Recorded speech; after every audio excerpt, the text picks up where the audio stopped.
Alright. Go to my channel on here. I think the chat is on. I don't know how to work this thing. Did I turn my chat on? Live chat. Okay, so this chat is random as heck. I don't know if anybody's going to show up or not. I just decided to come on. I'll see. Give it a few minutes. Um, Go to my channel on my laptop. So in case somebody does come in, hey, Sunday Lux, what's going on? Um, it's just random as heck. We have no particular schedule in mind. It's just to talk about whatever y'all want to talk about. Hopefully not politics, because it's late at night and I ain't trying to be upset. But if that's what they want to talk about, that's what we talk about. I'm just gonna wait to see who all we get in here, because like I said, by this being so random, um, yeah, I'm trying to pull it up on my laptop right now so I can see the chat if anybody else comes in. Top chat, live chat. Just happy to catch you. I'm never able to catch your streams. Well, I'm glad you're here. I'm glad you're here because I wasn't sure if I was going to do it or not, because I haven't been on here in such a long time. But usually the streams are kind of focused. Y'all let me know if my fan is too loud. It's hot in here. My air conditioner not working, so I got fans, ceiling fan on, another fan on the floor. There's a fan on my laptop. My dog in here, my cat in here. It's. Hey, I got 4 people in the room. What's up? How y'all doing? Good night, good evening, or hello, whatever part of the world you're in. Um. So yeah, I guess I could talk about, until people get in here, how things been going with me in the channel. So if y'all notice, I haven't put up any videos really. I think the last one I did was the Straw movie reaction. We wrapped up the Handmaid's Tale, so I don't have any consistent videos that I was doing. I was doing Lost, the TV show Lost. I was doing those recaps on those because I absolutely love the show. And for the people that I recommended, well, for the people that watched it from my recommendation, they say they love it too. However, I'm I'm only getting like 16 views on the videos. Like, even ones I posted up weeks ago, usually the views are built up. It's been sitting there like 16, 17, 18, 19, 20 for weeks. So it's kind of like, I'm going to say, not worth my time to actually recap the show. I'm still watching it. But yeah, people not really interested in it. So, and it takes a long time to like watch a show specifically for the recap and then to review it. That sometimes you got to stop, make sure you heard, listen to what you heard, especially if you're taking notes. So it takes a long time to watch a 1 hour show. Y'all know, for just from the Handmaid's Tale, sometimes it take me 3 days to watch a 1 hour show just because of what's all going on and what I'm collecting. So I don't think that it's worth me recap. I keep losing my damn tooth. Y'all know I got a fake tooth in my mouth. Okay, so I don't think it's worth for me to recap and review um, a show that only 19, 20 people watching, and I got 3,400 subscribers. I'm probably gonna say it's probably about 200 of my subscribers that are not active on YouTube anymore. Cause I randomly go to y'all. Damn, my tooth is really falling out. I randomly go to y'all channels just to watch y'all content. I may not say nothing half the time, but I'm there so I can see people who are active, give me at least the viewership. So yeah, I probably got about 200 out of that 3,400 that's not active any longer on YouTube. But out of 3,400 people and only get 20 views, that's kind of, yeah, it's not worth for me to try to do the recaps of it. So what I'm doing right now, if you are not aware, I have a Discord channel. And unlike most YouTubers, they have like a separate Patreon account. They want you to go pay extra for you to watch TV shows with them. My Discord channel is totally free. So I watch random ass shows on the Discord channel. The people who are members already on my YouTube channel will get special movie viewings or TV viewings and stuff like that. So if you've already a paid member on YouTube, it's a separate lounge set up for you on my Discord channel. Then we can start watching. Hey, cuz, girl, I'm tell you about your damn cousin. Oh, she's stressing me out. So, but yeah, you could go over there and you can watch random shows with me for free. All you need, I got great taste in TVs. Thank you so much. All you need to watch my Discord is a Discord account. It is free. You could download the app and get the Discord account. Or if you don't want to download anything, like me, I hate downloading shit. If you don't want to download anything, you can just literally go onto the website and just watch through the website any of the Discord channels that you want to watch. Mine is called the Lifer TV Lounge. So even if you don't see me put a link up, soon as I pick up my phone, you will go on live. How are you? A time to heal. I am doing fine. Thank you so much. I'm doing, as Annie was saying, sinners, nothing so miserable I need to complain about it right now. That's pretty much it. So yeah, so on my Discord channel right now, we're watching Paradise. Paradise started off real slow for me. I know a lot of people loved it. I was not loving it until probably about episode 5. I think it's only 8 episodes. But episode 5 is when it started getting good. Every Thursday, 8 p.m. on my Discord channel. I'm on the East Coast. That's when we watch Paradise. After Paradise, you made it to the end. Paradise, did you... after episode 5, it's starting to get good. So, like, we on episode 6 tomorrow. We watch episode 6, I think. It might be on 7 by now. So I think I did 6 last week and nobody showed up for it. It doesn't matter. I'm watching them with or without y'all anyway. But I'm leaving it open so people who don't have Netflix, who don't have Hulu, who don't have Amazon, who don't have Stars, who don't have Max, who don't have AMC, who don't have Philo, when I can watch TLC, I can watch these shows and y'all ain't got to pay for them because I'm already paying for them. And I'm not going to get rid of them as of right now. I'm not like boycotting anybody for my TV services. So you come over and watch stuff with me for free. You can have your mic on. Like if I was at the movie, I'd probably tell you shut the fuck up. But doing this show, my Discords, we could discuss it while the show's going on. We got a live chat. We could type what the show's going on. And what else am I watching? We just started watching The Spanish Princess. I love period pieces. I think that the white folks in that era was savage as fuck, but I love period pieces. I never knew what Discord was until my daughter. She's a streamer, so she does it for a living, and she has it hooked to her Twitch stream, and I couldn't figure out how the hell she was watching TV without copyright violations. And she's like, "Oh yeah, we just do it through the Discord." Side note: your mama posted on Facebook that she is over us. Oh, that she love us. Okay, let me take my glasses off so I can see. Your mama posted on Facebook that she love us. So she must have found her phone or her tablet, one of the two. So, yeah, take them off. I don't know why I had them on because I'm squinting. I cannot read with my glasses on, y'all. I have to use my glasses for distance. And but they was cute. You know, I had the cute thing going on. Take them back off. So, yeah, Discord. I never knew what Discord was. And I kept asking her, how the hell do y'all watch the TV? And you're not getting no copyright strikes. If I put up a video on my channel with 10 seconds of a trailer, my channel get flagged. So she was like, no, we watch it through Discord. Now, I know that I can't watch it. I don't know how people are doing it. I see reactors putting up movies. I don't know how they doing it without copyright strikes because they hit my ass quick.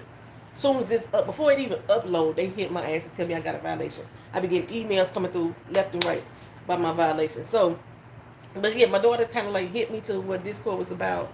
And I just figured like, fuck it, just make it free. Just like you coming over, I'm like, I want this space right here to feel like you with your homie, your friend, your cousin. We talk about the shows like we would do with our normal people.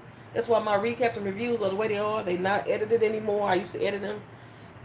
Y'all know I cuss like a sailor, so I cuss, you know. I'm over dramatic. I already know I am. I'm dramatic as hell. I want the channel to feel like you having a conversation with somebody you know who just watched the show that you both enjoying together. That's why the channel is set up like it is. So the Discord is basically for us to sit there in the lounge and sit there and just shoot the shit with each other, right? For real. So we watching the Spanish Princess right now because I love period pieces. Like y'all know, Game of Thrones was one of my favorite shows. Harlots was one of my favorite shows. Um, the Vikings. Oh, I love that shit. I couldn't stand none of the characters, but I love Vikings TV show. Things like that. I love time period pieces, with the exception of World War II. I'm not really a World War II fan. I don't like war shows. I don't know. Maybe it's because my former military self maybe it's too close to home, or I be like nitpicking the shit that they're saying or doing wrong. So I don't know, but I love a good period piece. Um, but I be into like the kings and the queens and the shit like that. So we watching the Spanish Princess. We started Sunday. I've been doing like 2 episodes a night every other day. The next one gonna be Friday because we didn't do it today. But the next one will be Friday. And after we finish the Spanish Princess, because as while we're watching this, it's been like 3 of us there. It's fine. It don't matter to me how many people show up. Like I said, I'm gonna watch it without y'all anyway. Once as the show is going on, we realize things like, because Spanish Princess is based off a real person, right? We learned that King Henry VIII is potentially one of her husbands. So now it got us like, oh damn, Tudors is about King Henry VIII, and we get more of the story, with that. So we're gonna move on to the Tudors. Um, then King Henry VIII was married to like 6 or 7 different wives. I know one of them was the Anne Boleyn, and I know her story a little bit. So we're gonna watch a series with a black Anne Boleyn. We're gonna watch a series of that. So we watching all these like period pieces right now on there as well, in addition to Paradise of Forever. Once Paradise of Forever in, I don't know what I'll pick up after that. But yeah. So yeah, as long as like if you see me post on my community board, come on through the Life Lounge and there's a link. Just click the link. You'll be right in there. If you already a member of this channel, it's gonna automatically add you to the VIP lounge. Um, I know everybody and their mama have seen Sinners at this point, but I'm gonna do a special showing for the members only of Sinners next month, and we're gonna have a full-on discussion about the movie itself. I have seen it several times. I've seen it 5 times in the theaters, and I've probably watched 20 different reactions. So, which means I'm watching it again, and I keep learning something new or seeing something different or something that makes me question what happened here or this, that, and the third every time. So, even by the time July roll around, it's gonna be something that I'm still want to talk about. So, if you're a member of this channel, you'll get to be into that members lounge, the VIP lounge through Discord. She said, put them back on, child. I just realized my cousin said, put the glasses back on. I can't see. Like, when I put my glasses on, everything looks fuzzy. When I take them off, I can see. And then I ain't combed my hair in probably about a month of Sundays. I've been off work all week. My car. Okay, I had to fix one more thing on my car, because all the check engine lights came back on after the last time. There's one more thing I had to fix. I didn't fix it myself. My neighbor came over and did it. When he came over and did it, the car started driving real wonky. So I was like, I read the codes, and we went for the next thing that needed to be fixed, and now the fucking car won't start at all. So my car has been down since Sunday. Luckily, today is my off day. Tomorrow is Juneteenth. So off tomorrow. So I ain't got to go back to work to Friday. So, but like I said, they've been fucking up my paycheck since January. You know, I've been off work since January with an injury. So they've been messing up my workers' compensation paycheck since January. So my pay been kind of fucked up. I didn't get paid last pay period. So hopefully this pay period I get paid last pay period plus this one. I think I have to buy me a car. I don't want a car note. I haven't had a car note since 2002. Yeah, I haven't had a car note since 2002. I don't want no fucking car note. It's been 23 years since I had a car note. So, I don't know. But, like the 5 or 6 people that's here in the chat, I see somebody keep bouncing in and out. What y'all want to talk about? What y'all want to bring up? The only thing that I know for certain in the news, other than politics, is the shit that's going on with Tyler Perry. I don't know much about it, but I've seen it in the news. I have seen a lot of Tyler Perry in the past couple weeks talking about the movie Straw, uh, giving speeches encouraging black people, speeches talking about how he don't give a fuck about what the white man think. He been doing what he gonna do. I've been seeing all those type of speeches, and now there's a lawsuit of sexual assault and misconduct for one of the actors that was in his TV show The Oval. I never watched The Oval, and that actor, let me see if I can get his name. Tyler Perry lawsuit. I gotta sneeze. Hold on, y'all. Oh, excuse me. Whew. Okay. The Oval actor. What's his name?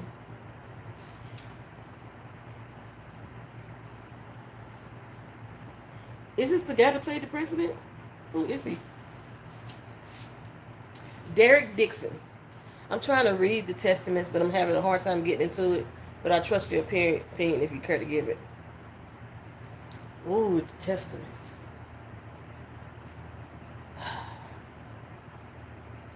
Okay, let me tell you. I'm going to pause on the Tyler Perry right now and we get to the testaments, since you brought that up. The Handmaid's Tale, the book, the original one, was a hard read for me. The testaments, because of don't tell the end of the Handmaid's Tale. You talking about don't tell the testaments? Okay. I'm gonna try to talk around what actually happened here. The way that Margaret Atwood writes is difficult for me to read. Oh, you haven't finished this yet. Okay, so I won't tell you the end. Then it's difficult for me to read, which is why I thought that the TV show was so much better. I read the original, but it was years ago. And yeah, when I first read it, I was in high school. So, but when the TV show came out, I thought that the way that they adapted the TV show was so much better. It made the book more easily understandable.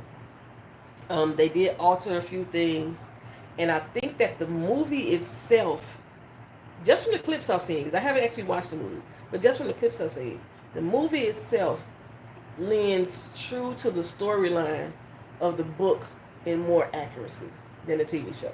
But they made the TV show more adaptable to what's going on in like today's society to make it more relatable. The Testament, like I say, the way it is written, it is very a hard read for me as well. On top of the fact that I'm carrying over feelings from The Handmaid's Tale, things that I thought should not have happened in The Handmaid's Tale, which got us to the second book. I hold grudges against characters. I'm one of them book readers that connect with the characters as if they're real people, even though I know they're not. And I hold grudges. So I'm pissed off about a lot of shit that happened in The Handmaid's Tale TV series towards the end that made book 2 possible. The way that season 6 of The Handmaid's Tale was directed, produced, we feel the same way about June. Yes, Lord. June is, I think around season 2 I started saying June was just like Serena Joy. I thought they had, even though one was the captor and one was the victim, they had such similar personalities. And I kept saying that if June was not a handmaid, she would have been a commander's wife. But I'm trying to talk around it because my cousin said she ain't watched to the end yet. Yeah, a lot of characters that was able to transition from the original Handmaid's Tale over to the Testaments, I thought should not have happened. My compassion for June kind of went out the window around season 3. I still had compassion for her as a victim of the captivity that she was in, because nobody should be facing any of that type of shit. However, things that she did, ways that she moved, especially in this last final season, I was like, fuck her. Plain and simple. I couldn't stand June after season 3. And like I said, just knowing that the show writer quit the main show after season 3, and he decided he was going to go over the season to the Testaments and write that, was that in a way that almost made me say, okay, that's why I want to watch the Testament, because I think he's going to give it a good spin. But his one statement pissed me off. That made me say, fuck that show too. A lot of us as viewers have had a problem with June and the way over the past 2 years, the past 2 seasons, how she has kind of like pushed Hannah to the backside. Her whole idea of wanting to get back to Gilead had everything to do with her love for Nick. And because a lot of viewers, a lot of fans were saying how, what about Hannah? What about Hannah? The show writer came on and said, this show ain't about Hannah. It's about June. So I don't know why people keep asking about Hannah. I had put this exact quote up on the community board before, but it was like he could have made his point about the show being about the handmaids without even bringing up Hannah. You know what I'm saying? And so it kind of justified, or kind of like amplified the thought process that they have completely written off her idea of saving her half-black child. And the way that she treated Luke, and the compared to this love that she had developed for somebody who was helping to oppress her, was strange to me. And I know a lot of people, oh man, if you go to the Handmaid's Tale Instagram page or the Reddit page, man, people are still pissed about June and Nick's relationship. They was like, well, in the book, Nick did this. In the book, Nick did that. In the book, Nick was still part of the oppressor. He chose to be part of the Gilead society. He wasn't forced in. There was like a lot of doctors and things like that was forced into that life. The Marthas that was forced into that life. So there was a lot of people that was forced into that life. The Eco families, a lot of them was forced into it. But he made a choice to join. They recruited him, and he joined. So, and the fact that he continuously talked about how little power he had in relation to getting Hannah or helping her find Hannah, and then you see him out here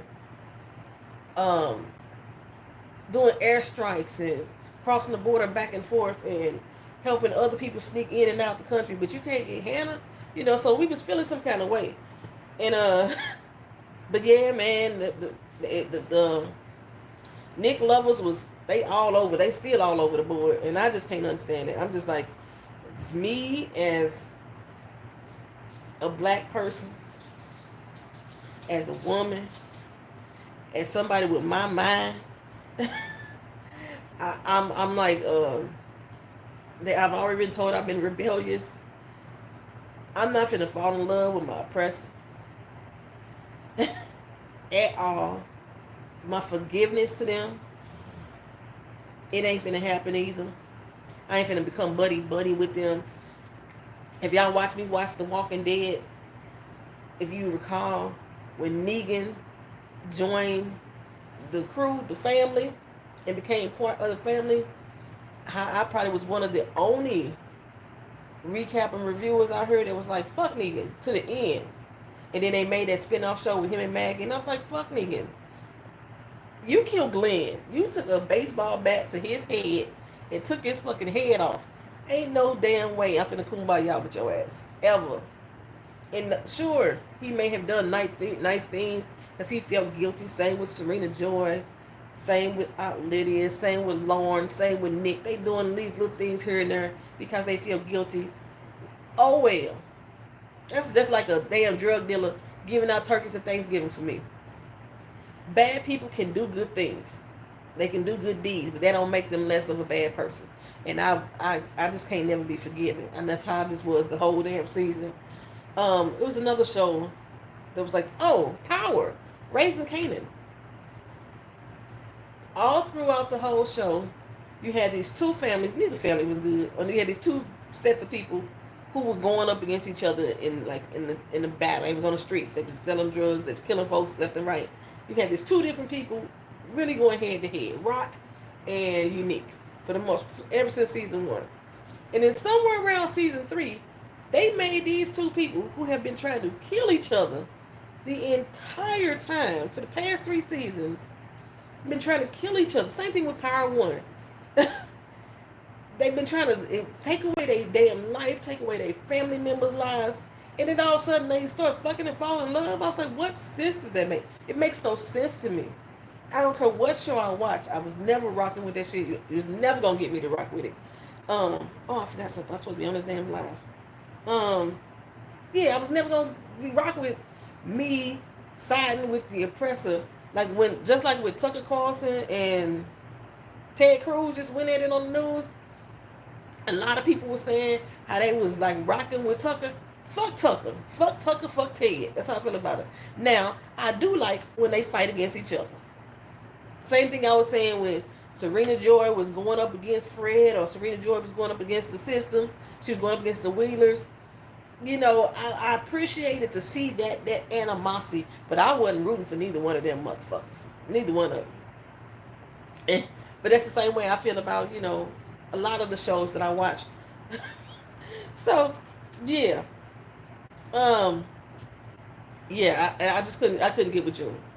I couldn't get with June. June, had everybody. Okay, cuz, what season are you on? You said you haven't finished it. Because I might be giving away too much stuff. I was going to say something that. Let me know what season you're on so I won't give it away. But, yeah, there's a lot of things that June, I just couldn't fuck with June on. Just like she gathering people to help her enact revenge or get vengeance against people who have oppressed her. But when it comes time for them to get their vengeance, she talks them out of it. Oh, no, we're not going to do that.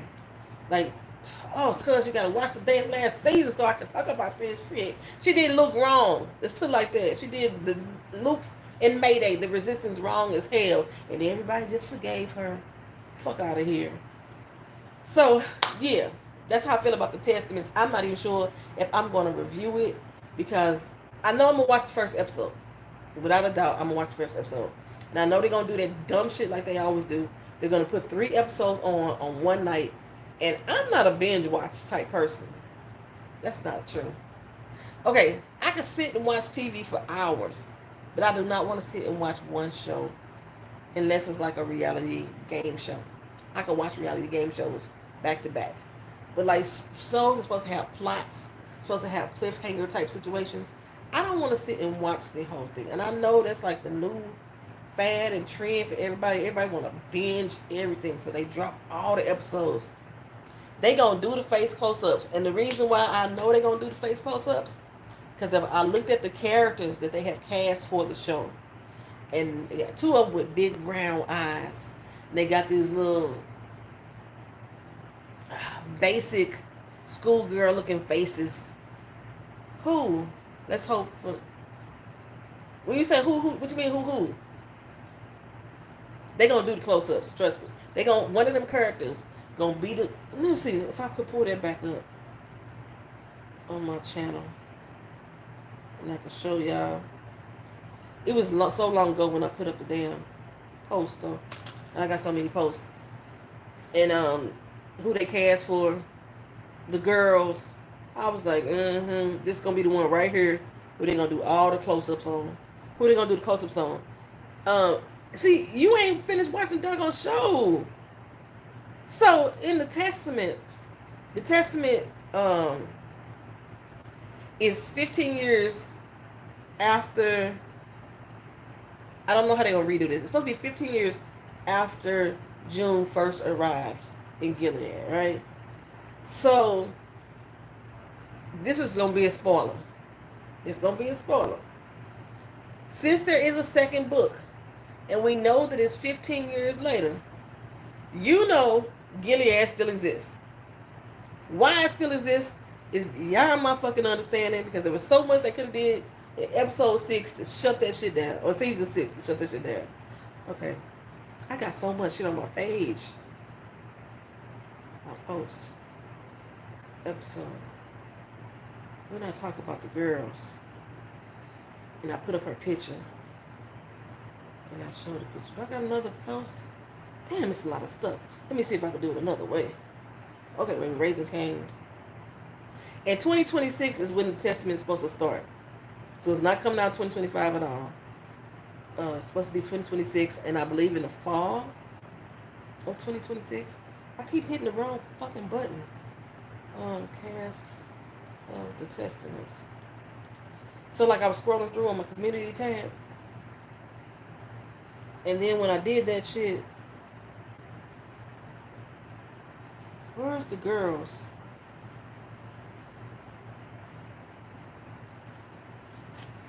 Where is the girls?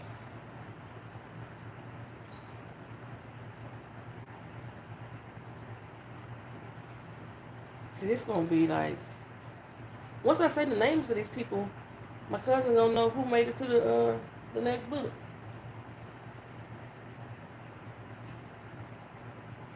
You're gonna have Just Be For Real put her shit on mute or something for the next few minutes. So, dang it, I want to talk about, okay, let me see if I can put this girl picture up.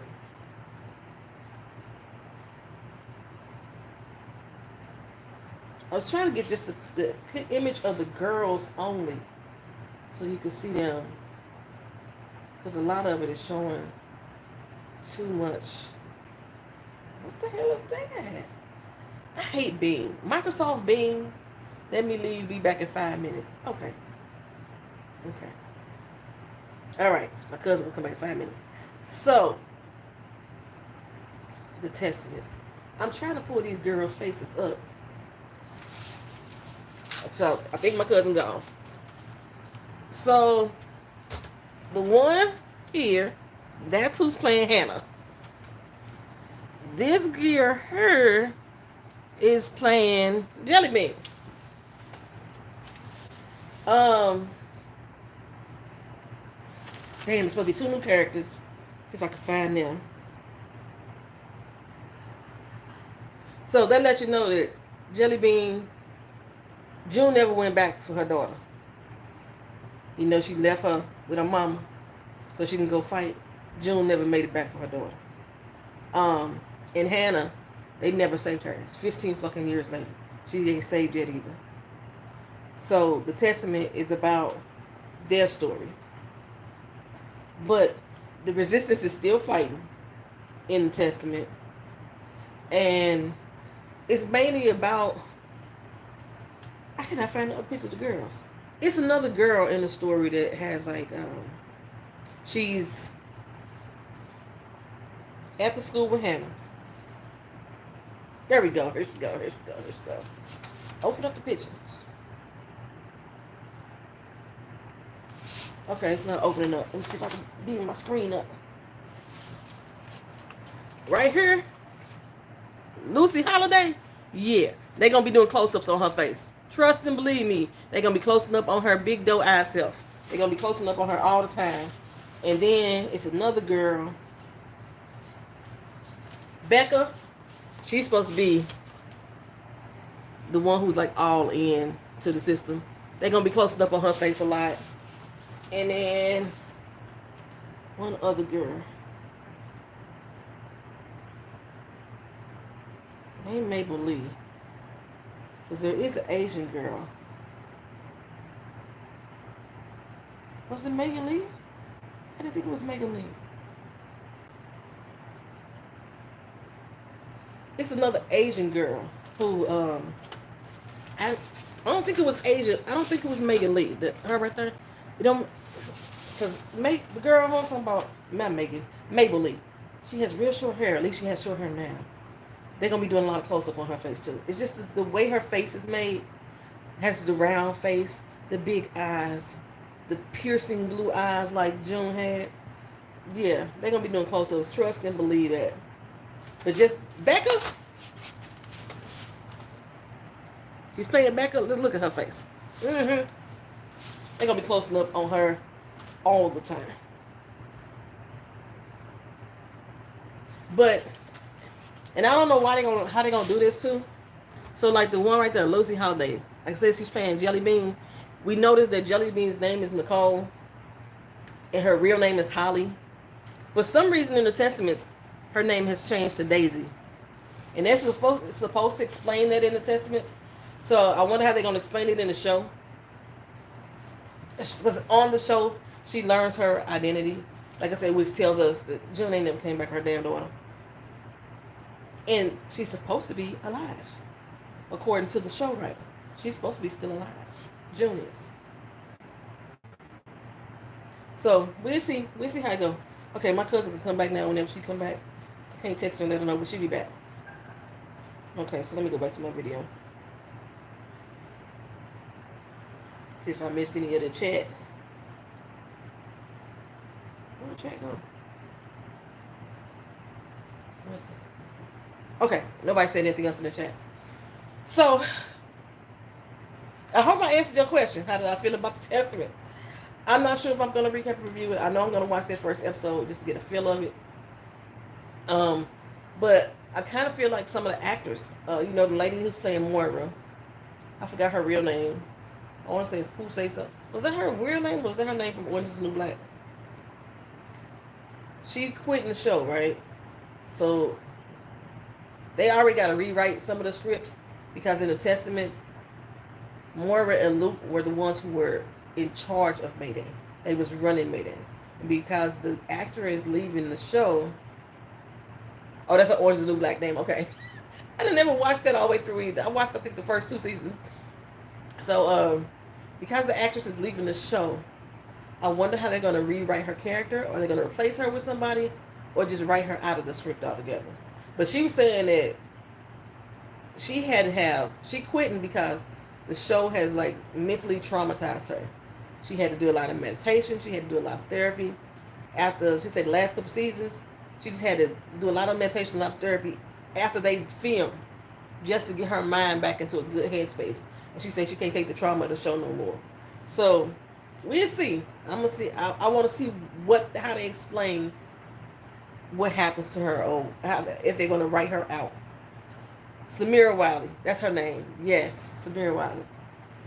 So yeah, and that's the reason why the lady that's playing Emily, Alex Bedell, I think that's her name. That's the original reason why she left too. She said the show was causing her too much trauma. The actress that's playing June, Elizabeth Moss, she directs as well. For some reason, I think I said this before in my last recap. For some reason, when I see her talk about the show, it's as if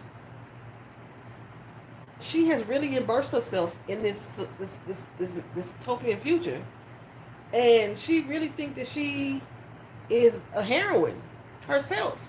She has really taken on this persona, like everybody else is taking on the trauma, and they don't want to deal with the trauma of the show and all that stuff. And she's empowered by it for some reason.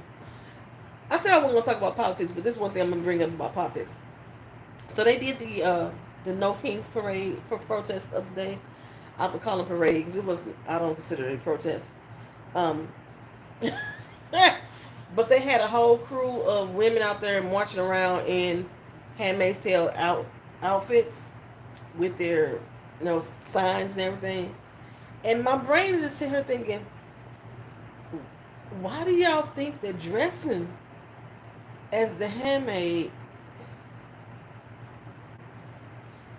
is like empowering? I don't get it. You don't see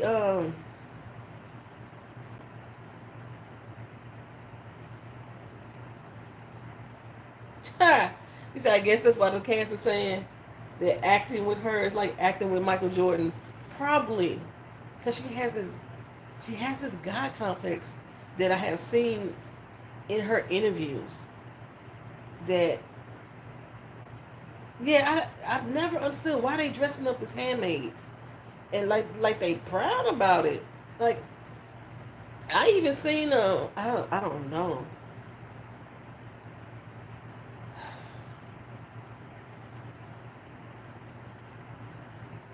I think I've only seen it once, where Kendrick Lamar, in one of his performances, he had somebody come out shackled and in chains.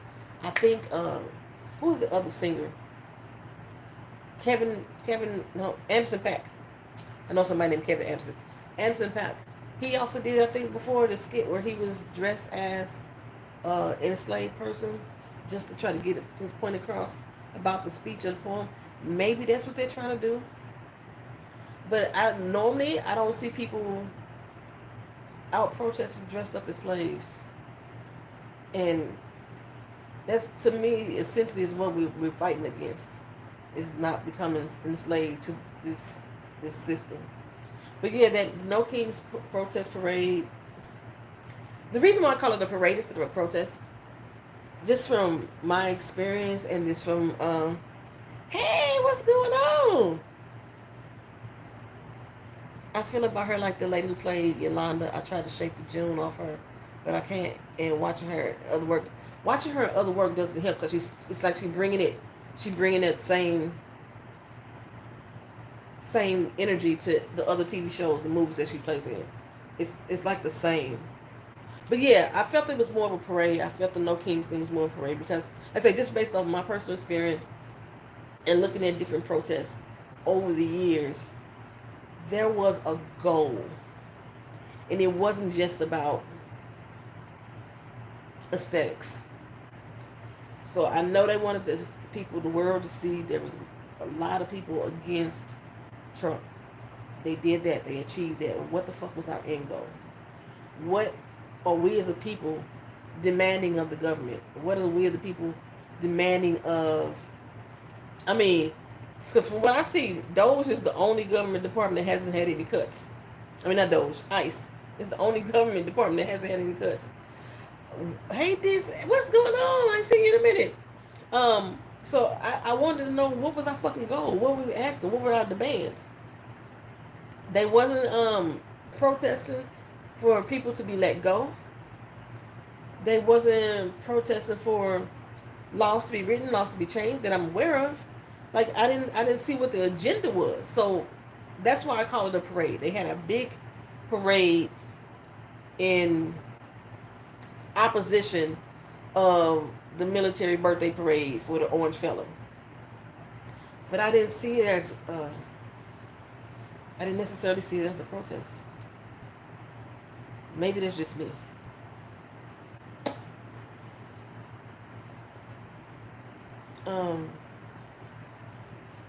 Yeah, I didn't really see it as a protest.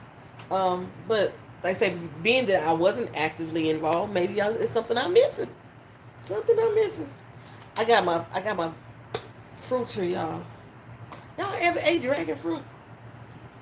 So Chili's has this lemonade with dragon fruit. What is that the hell? Looks like a piece of my hair. Chili's has this dragon fruit lemonade. And I got some the other day. And I really freaking loved it. So now I've been like hooked on dragon fruit. Oh, it's so good. It's like a sour strawberry. I seen somebody online using the white one, but I love the white one is more tart than the red one.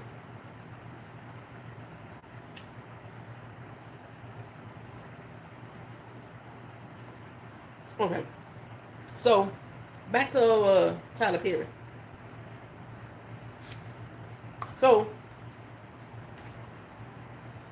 apparently, I don't know if this is true because I've only seen it on YouTube. Tyler Perry's home was raided. Let me see. Let's see if I can find anything. Nah. I think that was a lie.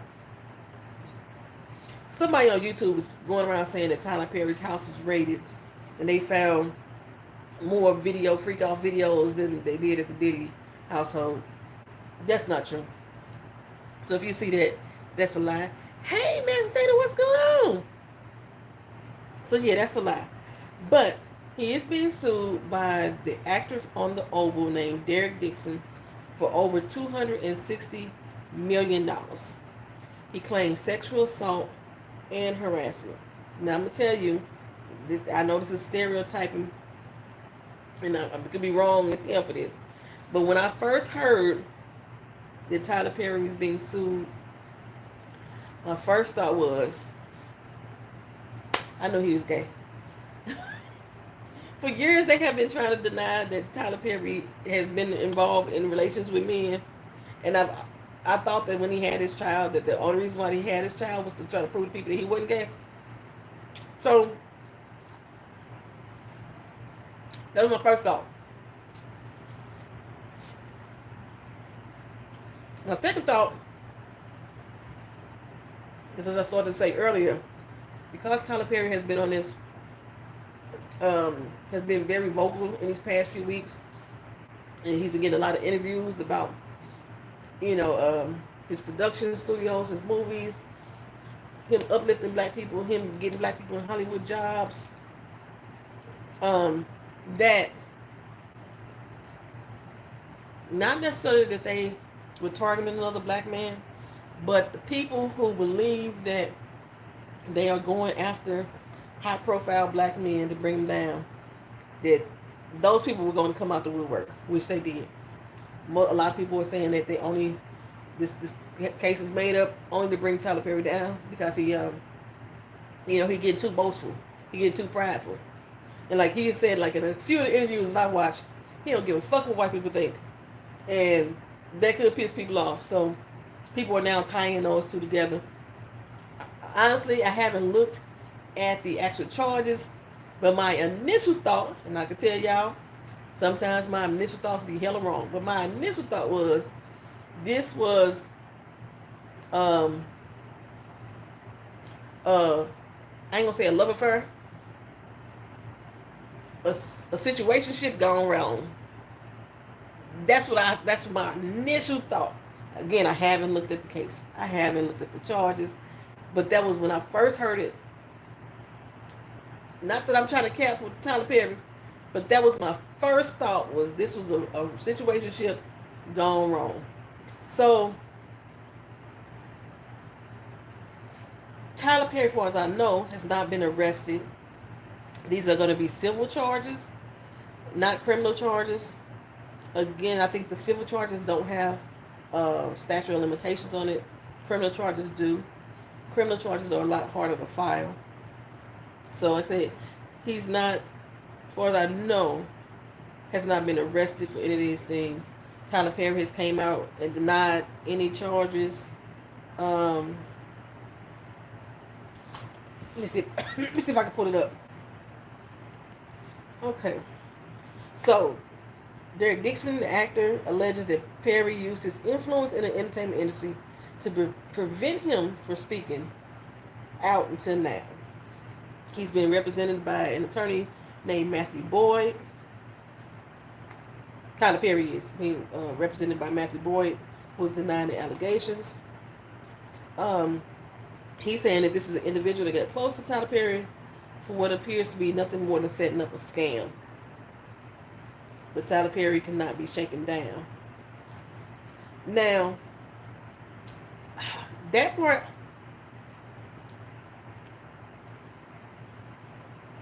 I don't believe that he intentionally got next to Tyler Perry just to scam him. I don't believe that part. Like I said, I think it was a situationship done bad. But, because the dude was in the Oval, he played in 85 freaking episodes.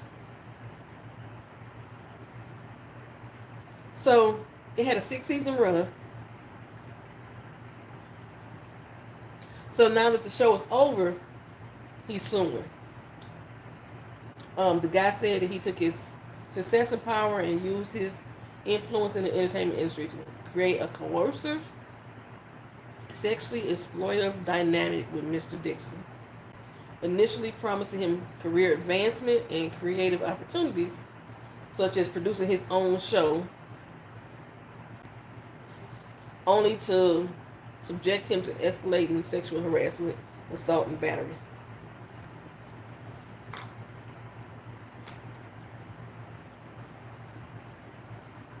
Mm. What y'all think? If y'all been paying attention to it at all, y'all think they got Tyler? Did he really is also gonna go somewhere? Now, as far as I know, don't Tyler Perry got just as much money as Jay-Z? Tyler Perry worth. And I still think Jay-Z did what his charges was. I just think that he paid his way out of it. Tyler Perry is worth $1.36 billion. Let me see what Jay-Z worth. Jay-Z net worth. Jay-Z is worth twice as that. He worth $2.5 billion. But I think I don't think it's gonna go anywhere for some reason. For some reason. Oh, that's cold. That was cold. I just don't think it's gonna go anywhere. It might be a payment under the table happen. But just my initial thoughts. It's a jilted lover.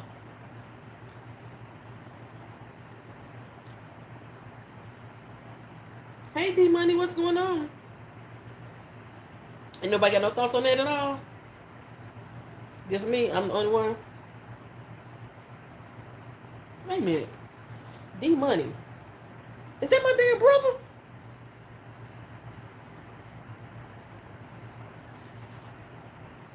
I can't see your picture. D Money, are you my damn brother? Because I see the 314, St. Louis. My brother name begin with a D. That's my brother. That's my brother. Hey, happy belated birthday. I love you. That's my real brother, y'all. Oh, my little family's in here. My cousin was in here earlier.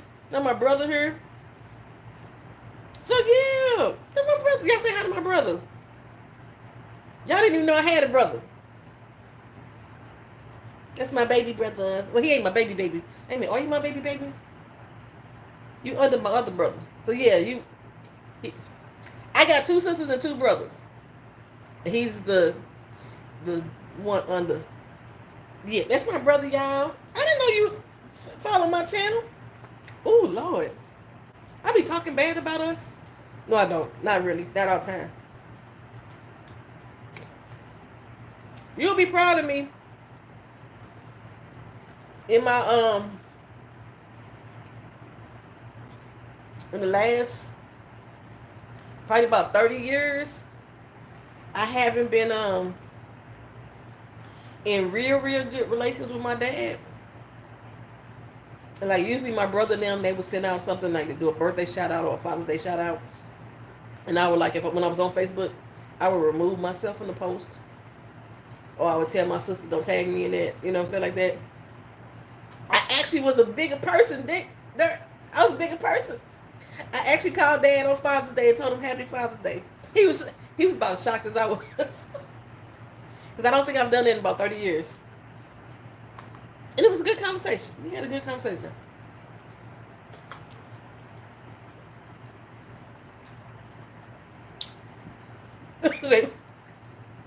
Not all the time sound like you. Yep, for real though. But yeah, it's my first time seeing my brother on my channel. He might be here all the time. I don't know. I know my niece used to come on all the time. And yeah, life is too short. It's true. It is true. So yeah, I actually called him, and it really threw him off to hear me say Happy Father's Day to him. It's like, y'all know I hold grudges. I'm a Gemini. You a Gemini too. You understand? You hold grudges too. But you are you sneak in and out? You walk more with the Lord than I do, so you have a more forgiving heart than I do. And I don't know. Sunday I was just like, you know what? Just call me. What hurt is it gonna do you? It ain't gonna do nothing but be a good thing. And it was a good conversation. I'm glad I did it. So yeah. Okay, yeah. So Y'all ain't got no opinions on the Tyler Perry situation. I ain't really gonna talk about the politics, but I already talked about the parade. That's about as much as I'm gonna talk about all the little stuff that he doing. The oh my goodness, the war with Iran. Look, TOR, she probably sleep already, so I know she's not in the chat. But we was just I don't know, probably about a couple days before they announced that they was going at it with Iran. I said to her, I bet any money the U.S. is gonna side with Israel and go after Iran, and then like 3 days later is when it happened. I knew it was coming.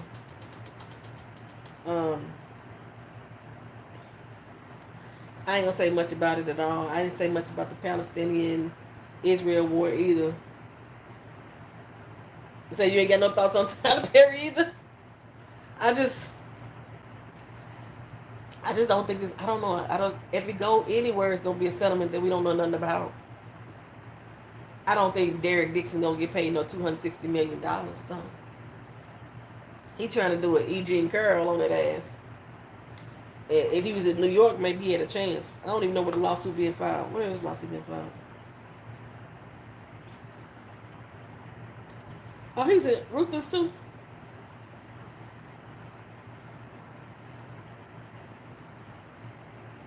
One of the messages says, "What is it going to take for you to have guiltless sex?"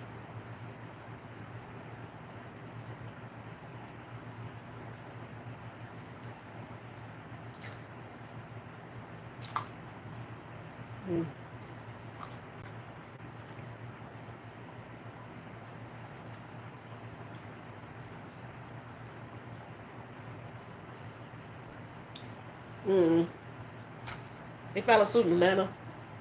I don't think it's gonna go nowhere. I really don't. I think they just gonna make a big stink. All right, baby boy.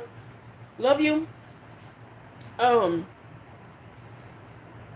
and tell my sis I love and miss her too. Tell Monique I love and miss her too if you see her.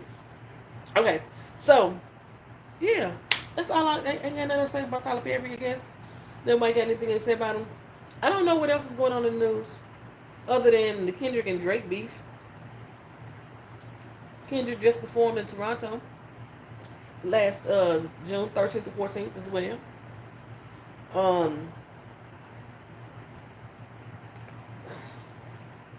Right, it may play out like how it did with Christian Keys.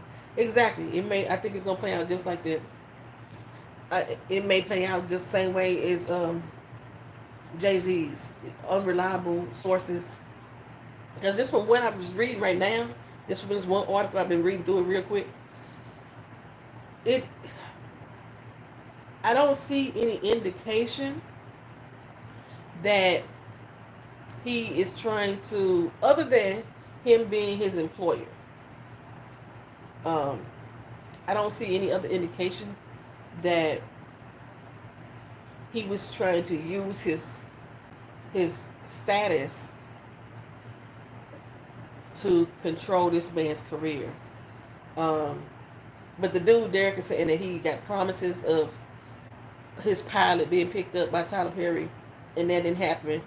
Over the 6-7 years that all this has been aggressive talk and harassment, as he says, to try to get him to have sex. And from what it says,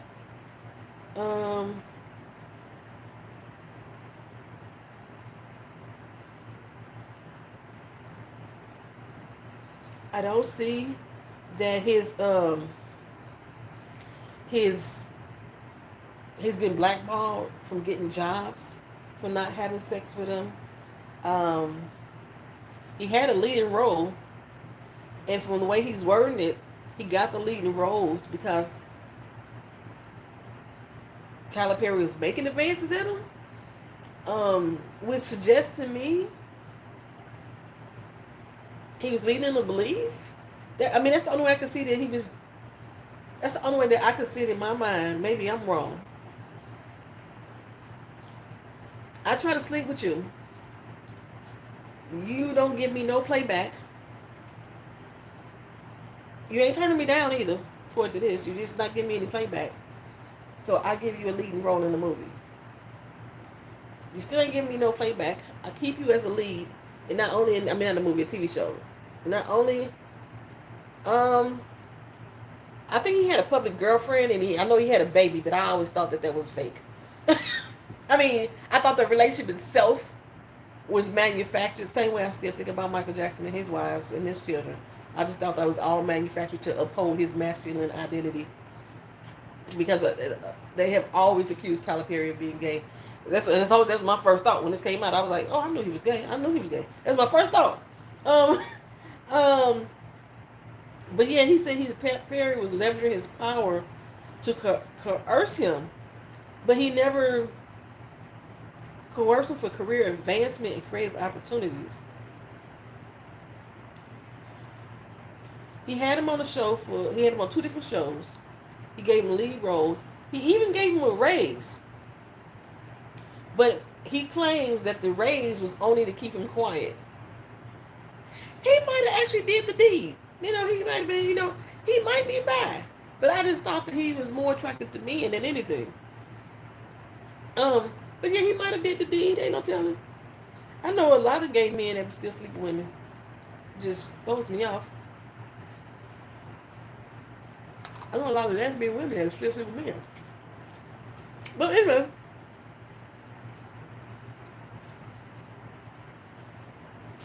I think this child is like 10 years old now. And I know a lot of gay people that want children. So, I don't know. It could have been artificial insemination. He could have actually laid down with the person. Just to say he could be bi. I just thought that he had more attraction to men. How old is his child? His child, yeah, is about to be 11 this year. So, yeah, his child is 10 years old. But I don't think he was ever... That's his ex-girlfriend. And they made it real public. She's an Ethiopian model, filmmaker, and activist. Let's see. Oh, she was gorgeous. That's the baby mama. I just, I see her as a good friend. We talked about that earlier. Will I be watching the spinoff of Handmaid's Tale? I'm not. I'm going to watch the first episode and then make a decision whether or not I would continue it, because season 6 of The Handmaid's Tale pissed me off. The reason that we have the Testaments as a spinoff, that pisses me off. So I'm already going into the show mad. I'm mad that they still there. So I don't know. And just over this last year, y'all seen how angry I was with the show. I was probably arguing every doggone recap and review. And I need a break mentally. I know I'm going to have a break because it's not coming on to next year. But shoot, my damn therapist just quit. So I don't have my therapist to like talk about my feelings any longer to keep me sane. My pineapple done turned the color of the damn dragon fruit.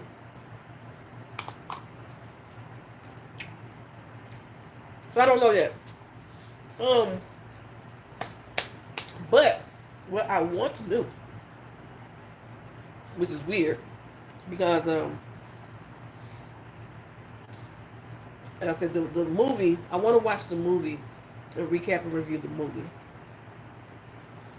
The movie is more closely related to the book. So, hey Vondi, what's up, babe? Thank you so much. So yeah, the movie is really closely related to the book. So I don't know how I would feel about watching the movie itself. But it's so old. Oh no, that might work. Yeah, my therapist, I'm a veteran, and my therapist is, through the VA, and, with all the Doge cuts, a lot of the staff got fired, a lot of the staff took those cut the early retirement. They still ain't getting paid for that shit too.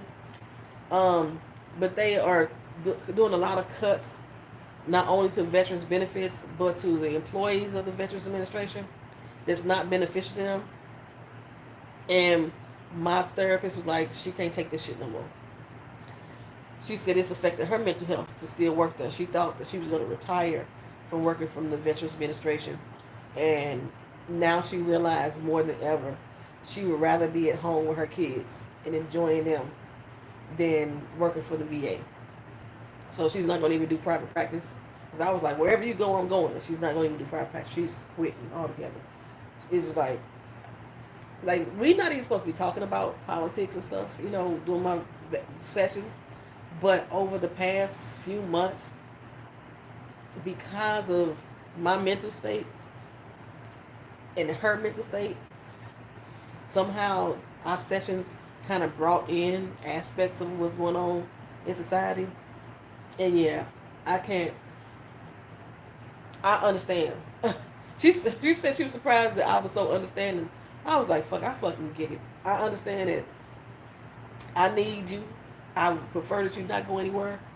It took me years to find my fucking therapist. I've been in therapy since 1996. Probably, yeah. My therapy started in the military, but since 1996, I've been in therapy. And it wasn't until I met her that I finally found a therapist that I felt got me more than anybody I've ever talked to. The way that she related to me, the just conversations that we would have, it would stress me the fuck out to go talk to her. Every time I go to the therapist, it still stressed me the fuck out. But I still felt better once I left, and I have not had that with any other therapist. I've had therapists try to medicate my black ass. I had therapists try to commit my black ass. And she was the one that was like, nah, that ain't what we're doing. Because I told y'all before, I'm already planning on leaving Florida. And I had already made up in my mind that once I left Florida, I was going to fly back here either once a month or however often my sessions were, the sessions that she couldn't do over video. I was going to fly back here just so I can keep her as my therapist. That ain't going to happen now. However, what she did do for me, she said she has to reassign 700 patients. Just her patients. Yeah, my anxiety went through the roof. I even tried to, I can tell y'all about it now because they ain't went nowhere. I tried to get a lawsuit started with the veterans in regards to our mental health and how all of us are negatively being affected. But because they're not able to discuss politics within their sessions, it's hard to legally document that stuff. And I reached out to a few lawyers who I knew have been actively filing cases against the Trump administration. And I kept getting told that I'm going to be somebody to reach out to me. It's been months. I haven't heard from anybody yet. It may still go forward because I was collecting veterans that I know are going through mental health crisis, blood pressure raising, anxiety through the roof. I'm angry all the fucking time. Y'all, just the other day, I was in here in my room and I just felt over fucking whelmed. I think I was watching different videos on Instagram about shit that was going on. I just felt so overwhelmed.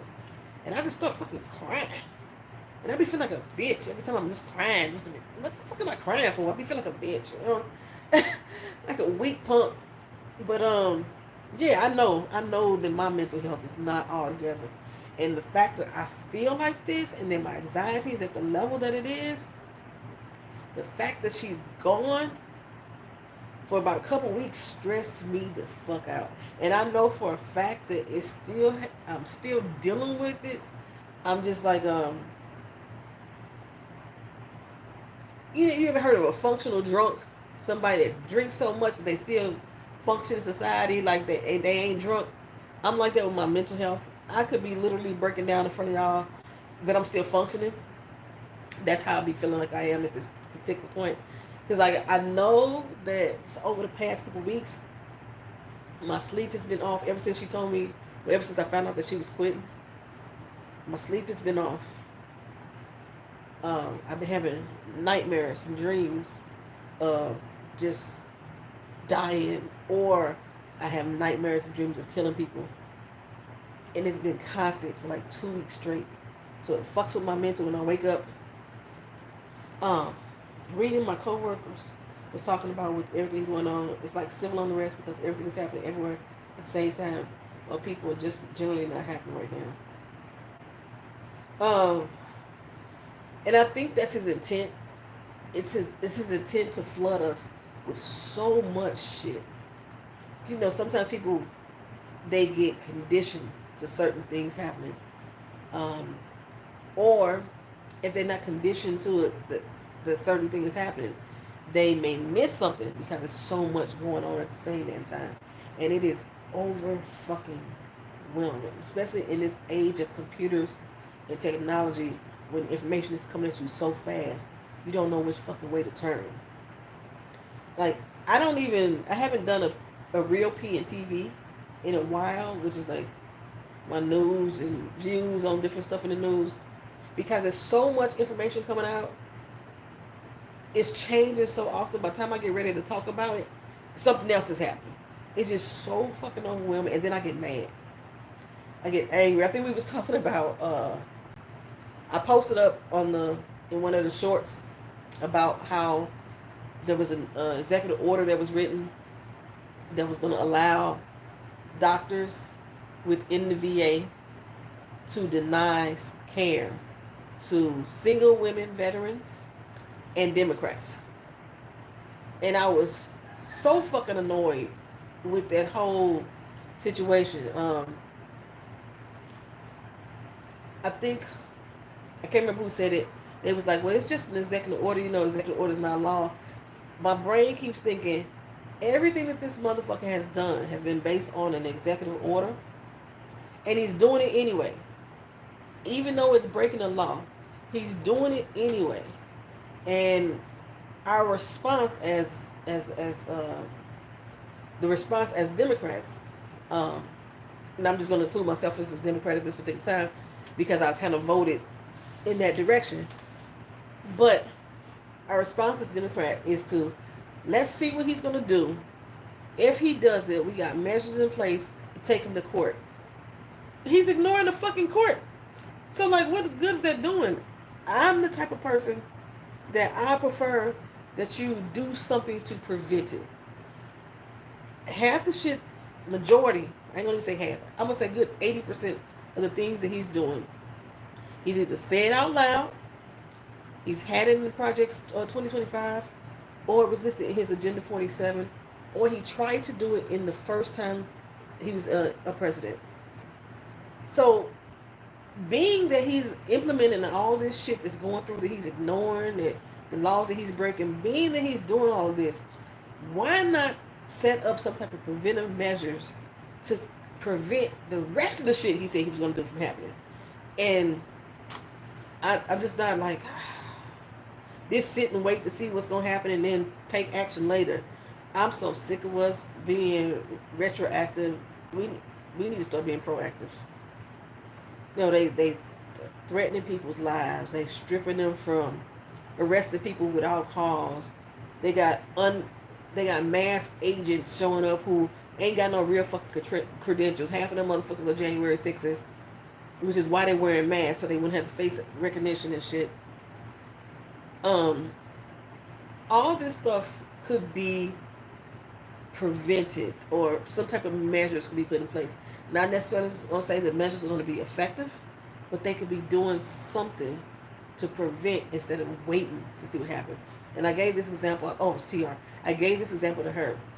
If I told you that I was going to break into your house, you would not let me break into your house and then try to take me to court later to sue me about it. If you believe my threat, or I said I was going to break into your house, you're going to do something. You're going to put up a camera. You're going to put a barbed wire fence. Maybe get some floodlights. Maybe get a dog. Maybe even bust me in my motherfucking mouth for saying it. You're going to do something to prevent that from happening. Even if you didn't believe me then, if I said I was going to get my neighbor first and I did that, what makes you think I wouldn't come after you next? He's saying what he's going to fucking do. And we sitting back and saying, oh, well, we're going to take him to court if he does it. we went in court, and he says, "Fuck the courts," and then we sit back. I'm like, it's annoying. It's annoying as shit to me. It's annoying as hell to me. Like I said, that's one of the reasons I was having a problem. Not necessarily having a problem, but didn't really understand the No Kings protest because there was no call to action, which is normally what's shown in a protest. There's a call to action. There is something that we're asking for. That whether we get it or not, there's demands that are put on the table. If y'all just sit up here, y'all had some. This has been the time for the leaders in all these different cities to be up there on the podium and saying, "This is what we finna do. We gonna try to impeach his ass." I seen one city that had a rally that actually talked about the fucking impeachment. One city, out of all the rallies that they showed the bubble makers. They showed the fans popping. But I didn't see, I think Mark Ruffalo, the Incredible Hulk, they had him out there, he spoke a little bit. It was like a big fucking family reunion party. I wanted to see some measures being taken. Like I said, when I was with the Mike Brown situation, that was one reason why I took myself off the street then too, because I noticed that our marching and our protest wasn't, to me, impactful in a sense where change was going to actually be enacted. Like, why are we marching at 8 o'clock at night when all the government facilities closed at 5:30? Why we weren't there in the daytime when the buildings were open? When we could have had conversations with some of the lawmakers and the leaders that were there. I didn't understand that. I couldn't understand that. But, like I say, let me tell y'all, my dragon fruit, it was frozen when I started eating it. It thawed out. It's not as good thawed out. It's really thawed out. My pineapples at the bottom with the dragon fruit juice. Look. So yeah. I don't know. Did any of you make the protest? Or the No Kings parades? I know one person that went. I expected her to go. She's one of our lifers here on this channel. And every time there's a protest in her area, she does go and support. So I expected her to go. She said it was pretty mild as far as where she was at. There wasn't anybody. It was just a nice march. The police wasn't fucking with nobody. Nobody was fucking with the police. You didn't have ice raids still happening down the street while the protests were going on. You didn't have none of that. Like if you, I know some veterans got arrested, some 80, 90-year-old veterans. That's all part of the process. They take these key figures in the community, seniors, veterans, Holocaust victims, and they purposely put them in the front of the protest on the front line in order to get the media recognition. So that's intentional.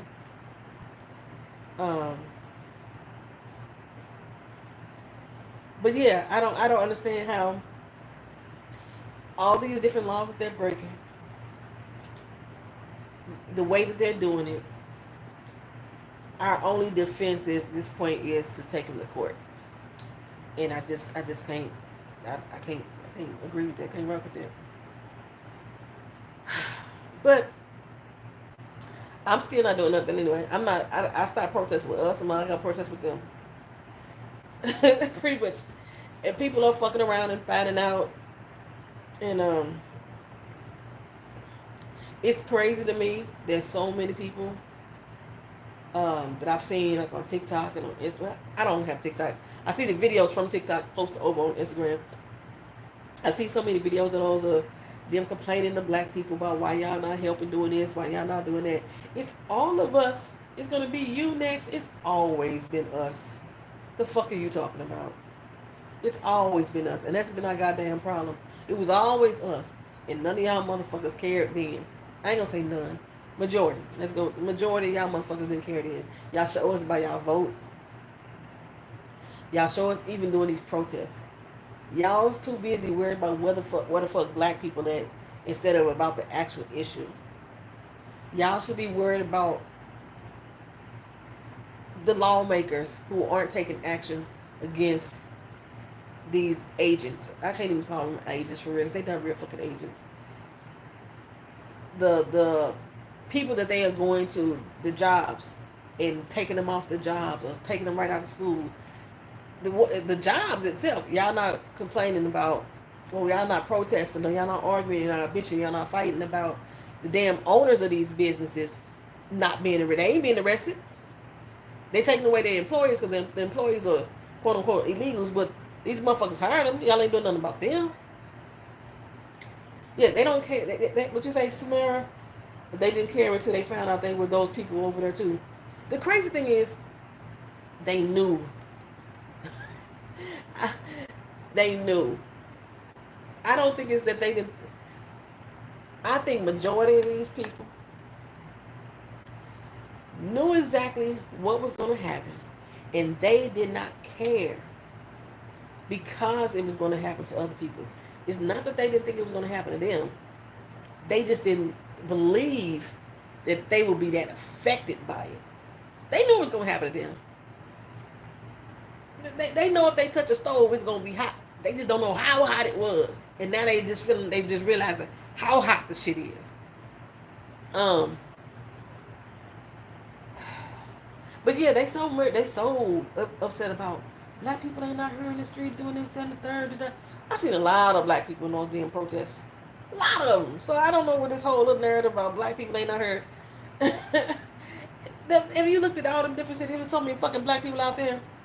Hell, half the damn black people are the ones that was organizing the shit or trying to keep them motherfuckers in order. They the ones with the megaphones marching and shit. Yeah, so many. It was a lot of goddamn black people back there. But that's the story they still want to spin. Yeah, black people not helping. We're not doing that. I'm gonna tell you from poetry, fuck y'all.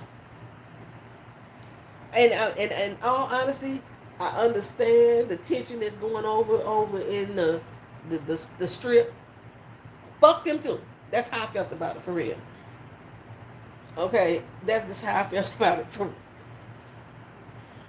The main thing I'm concerned about this fucking Iranian war that Trump trying to start is if they do like Canada do and they targeted red states. I live in one of them red states. That's the only concern I have right now. I swear for goodness. But as you see, Donald ass is targeting blue states or blue cities. He's not just talking blue states. He's talking blue cities. Because it could be a red state. But if that town is blue, that's where those ICE members are going in there. Like I said, I don't, where did they get all these ICE people from? ICE was supposed to be understaffed. That was one of the things that Kamala Harris was trying to get was more employees on duty. And where all these motherfuckers come from? The January 6th. We already know that the dude who was over the Proud Boys, they gave that motherfucker a uniform and a badge. And somebody who can help detain people. It's fucking kidnapping. That's what they're doing. They kidnap people off the streets. And it's not that I don't care that they doing it, but I don't care. At this particular stage in my life. In my brain, I hate to say this because I be trying not to speak ill with my tongue. Trying not to speak. And it's probably because of all the dreams I'm having too. I'm like, what I need to do is ready my motherfucking self. I know the people on my street that I need to keep a fucking eye on this block right here. I need to ready my motherfucking self. I'm taking my daughter skeet shooting. I know a lot of people go to the range and things like that. Going to the range is good, but I want her to learn how to skeet shoot. And the reason why, because when you're skeet shooting, you're hitting a moving target. So the only problem with the skeet shooting here in Orlando is the closest place It's like an hour away, and the road that it's on has no fucking name. And I was like, why this road ain't got no name? It's just a dirt fucking road that you're supposed to, your GPS supposed to hit and you're supposed to find it. GPS may not even stay on. Remember when I went to North Carolina and South Carolina, and then we was on that back road and the GPS wouldn't pick up, and I was like, I don't know where the fuck I'm at. That's how I feel I'm being. I'm like, these motherfuckers ain't gonna get me. They not finna get me. But I want my daughter to learn skeet shooting. I want her to learn how to hit a fucking moving target. And I don't know if the ranges around here do moving target practice. I know they want you to hit the bullseye. But I mean, like, realistically, unless you know they coming, who's gonna actually go grab some headphones and get them perched up? I like the idea of range just to teach you how, but you need to have those headphones off, because if it really came down to it, you're not gonna be able to cover your ears. You need to know how to respond to the sound. One of the things that I had the most issue with when I was in the military is taking the impact of that recoil from the rifle. Yeah, you can learn how to shoot and you can know how to hit the target, but when that fucking recoil hit back and pop your arm out your goddamn socket, how you gonna know how to do that? How you gonna know how to react to that? So we gonna be living out the purse. I think that's what he's trying to get us to be at. I really do. I said this years ago when he ran for election the first time. I said he is trying to create a civil war. And the way that these crazy motherfuckers around here that support him, I don't think that they ready for war, but they ready to test you. They ready to test you. And I don't want to be like the rest of my Democratic friends that's just going to sit back to see what the fuck is going to happen. I am going to buy the dog. I'm going to get the floodlights. I'm going to do something to prepare myself. And if teaching my daughter how to skeet shoot and hit a move fucking target is helping me prepare myself, then by God damn it, that's what the hell I'm going to do. And especially because handguns, you need permits for. Rifles, you don't. They don't sell them like Walmart like they used to. Walmart used to sell rifles. As long as you're 16, you can go and buy a rifle. You don't need a permit for that. Learn how to shoot a rifle. That's all I'm saying. And that's just, learn how to fight. You know how to fight.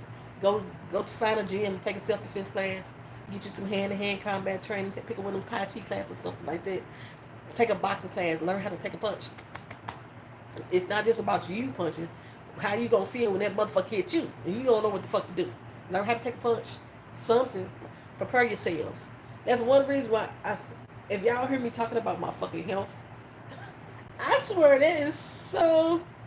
Get prepared to be a handmaid. The fuck I will. I ain't gonna never prepare to be a fucking handmaid. The fuck I will. I'm gonna be like one of them motherfucking slaves that came over on a goddamn boat. Said before I be a slave, I'll be laying in my fucking grave. I'll be goddamn if I become a fucking handmaid. We gonna die. One of them, I'm gonna take you out with me. The fuck I will. Nope. Mm-mm.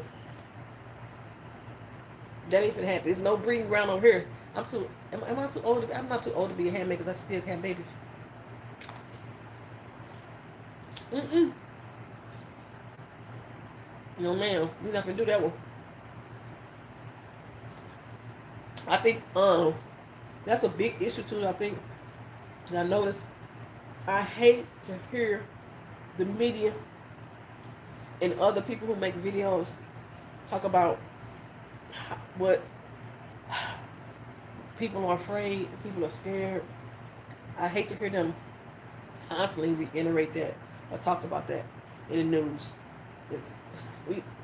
I understand being cautious, being alert, being woke, whatever term you want to say. You may even have a sense of fear in you, but just to be like, oh my God, I don't know what's gonna happen. No, cut that shit out. It ain't the time, no place for that bullshit right now.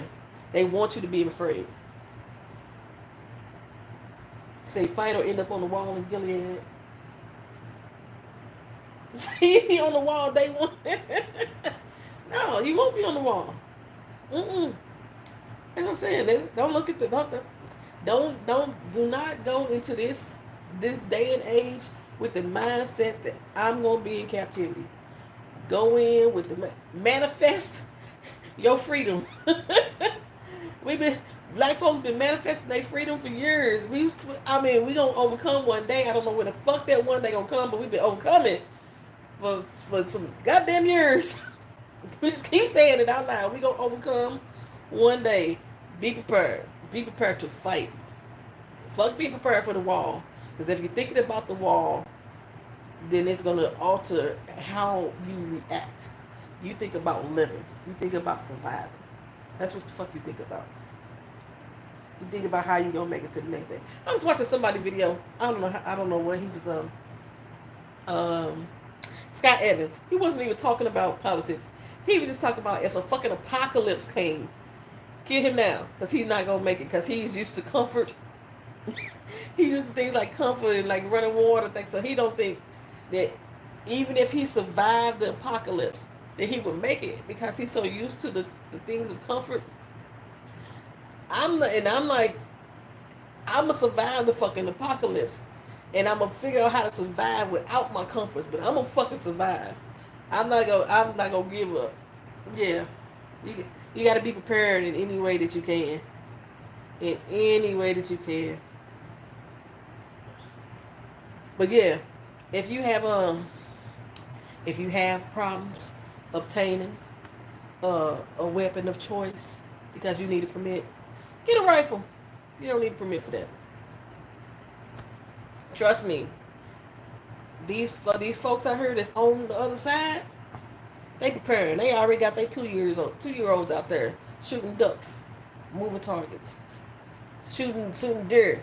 They want you to see how the impact of when something hit flesh. They already out there doing it, and we sitting back here popping our fans. That's why I'm trying to get back to walking, because I'm like, if I do gotta run, if I do have to run, I'm running so I can go reset myself. Not because I'm in fear or that I'm trying. Not because I'm afraid of them. I'm trying to go reset, recoup, reorganize. Refill up. That's what. And I need to be healthy so I can be able to do that run. I do got a friend of mine that said that she was trying to lose weight so when the revolution comes, she can go hide in the cave, because it's got to be somebody to make it to the end and they can be able to tell the story. And she wanted to be that person. She's a great orator. That's what she was saying. I'm just like, I just can't see myself succumbing. Yeah.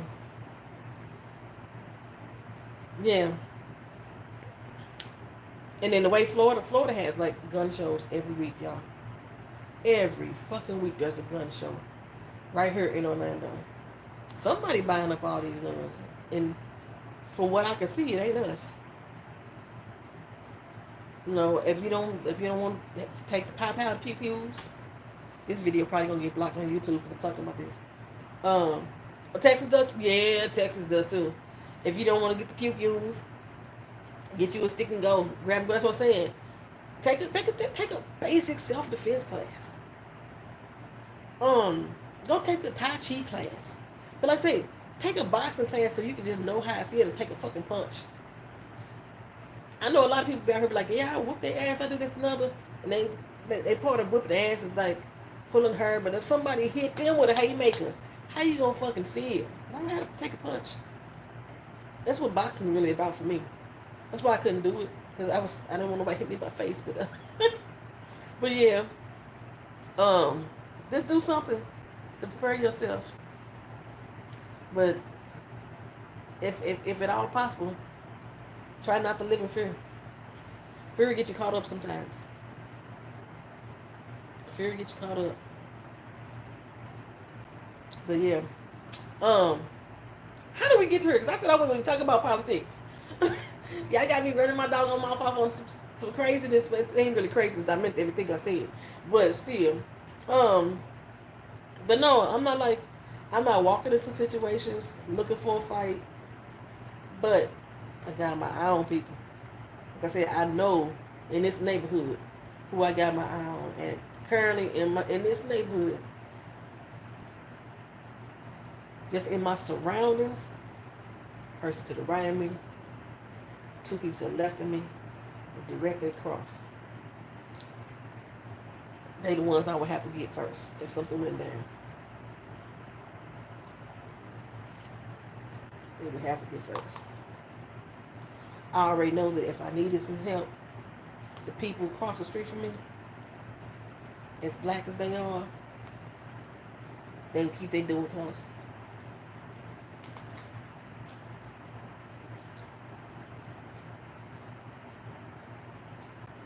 They try so hard to assimilate with people who are against them. They're Haitians. That makes sense to you. They was too scared to put up Kamala Harris sign in their yard during the election because they didn't want the people who was Trump voters in this neighborhood to know that they was voting for Kamala Harris. And I only know this because they actually told me. One of them came across the street to actually tell me how proud they was of me because I was able to put my signs up. But they couldn't do it. Child, their mindset. I'm telling you, I said so many times, and I know people be mad at me in this state, but living here in Florida has given me key insight. Just dealing with these different communities of people here has gave me keen insight of why slavery lasted so long in Florida. It's that mindset, that surrender mindset, that people who drive through here and see the Confederate flag and don't find nothing wrong with it, because it's always been here. That mindset, I just, ooh. Yeah, you was gonna ask if they was foreign. Yeah, they Haitian born. And they don't want to start no trouble. Like the main person that I know I gotta keep my eye on. We talked about this before in my video. That me and how the HOA president's wife was going at it back and forth. I would have to keep my eye on her husband. He's Jamaican. I never understood how somebody could be so, but him as a person, specifically, I can't speak for all Jamaicans, but at least him specifically, does not consider himself black. He's one of the Jamaicans that says, I'm Jamaican. The only people who are black Americans. That's his mindset. So he doesn't have any ancestral connection to being a black person. He's not black. He's Jamaican. So, yeah. And if you ever watched 90 Day Fiancé, and it was that chick Angela, who was with that dude Michael from Nigeria, and Michael was like Trump loving. She would buy him everything Trump loving. Yeah, that's him. Yeah, I don't get that. I know I was in the first time I went to Jamaica. I met a dude. His name called himself Irie. I wonder if he's still alive.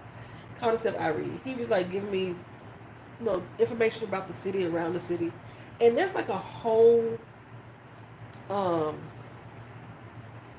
can't say it's a monument. I guess it's a monument, like a whole exhibit or a whole thing in the middle of the town in St. James.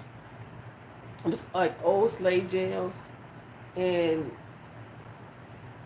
it's like right in the center of town. And majority of Jamaicans that I met there during that time, who see those slave holdings, because they were sales, see those sales, see the remnants of the chains and the I think it's a hanging rope type situation down in the middle of town also. This is a reminder of what had happened there. Majority of those Jamaicans that I met did not believe that happened. They don't care that that's in the middle of town, that the proof is in the pudding. They do not believe it happened. That fucked me up. I was like, huh? It's like right here. What you mean? It's right here. And then some of the ones that I've met in America, same way. I was watching something.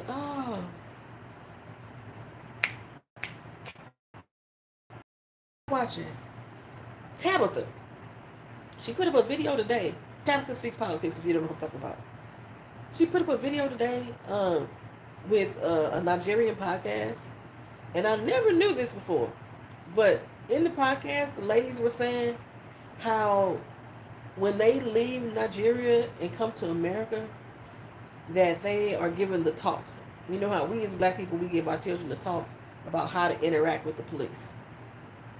Um, they are given the talk about how not to interact with black people before they come over to America. I never knew this. All Nigerian people that I have met have always considered me um, brethren, kindred, family, so to speak, So I never had, but I see it online a lot. I see it online a lot. But yeah, apparently they're giving a talk about to connect more with um, white people here, and to stay away from black Americans because black Americans will have them locked up, pregnant, doing drugs and stuff like that. And all the ladies in the panel were agreeing that this is something that Nigerian parents teach their children before they come over to America. And I was like, I never knew that was a fucking thing. Now, they also mentioned in the video about how we as black Americans, when they get here, we could sense their pretentious attitude, their disdain towards us, and this is why. Now, I have sensed that, but not with my Nigerian people, though. I've sensed it with people from other African nations. So I was shocked to see that. I was like, interesting. Because I'm one for real. I'm like, as long as you black, I don't give a fuck what country you come from. You can be black from Asia. You can be black from England. You can be black from, Jamaica. It don't matter. If you black, no matter where you come from. But I realized early on that a lot of people, they only consider you black if you're American, a black American. Otherwise, you're not necessarily black. You're Puerto Rican, or you're Grenadian, or you're British, or what have you. I'm saying. Anyway, I'm just it was like, let me see if I can. Where the tab I can put that at? Y'all know I'll be see if I can put it up. Tablet. I guess one day I need to do this. One day I can do this on. I forgot the name of the damn website. It's a website where I can show y'all my screen.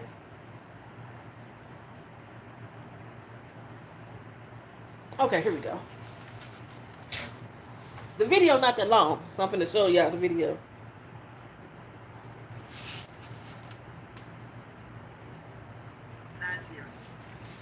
I can't categorically say every Nigerian got this talk. But a lot of Nigerians that travel abroad got this talk from their family, where they will sit you down and tell you, you're going there. Don't go and talk to those black Americans. You just go and get pregnant. You get into drugs. You start become gay. They give you that talk. That just go to the white community, find a nice place. They just go and be decent. Stay with the white people. They give you that talk. So when you enter America, you already have a perception of African Americans. You've judged them.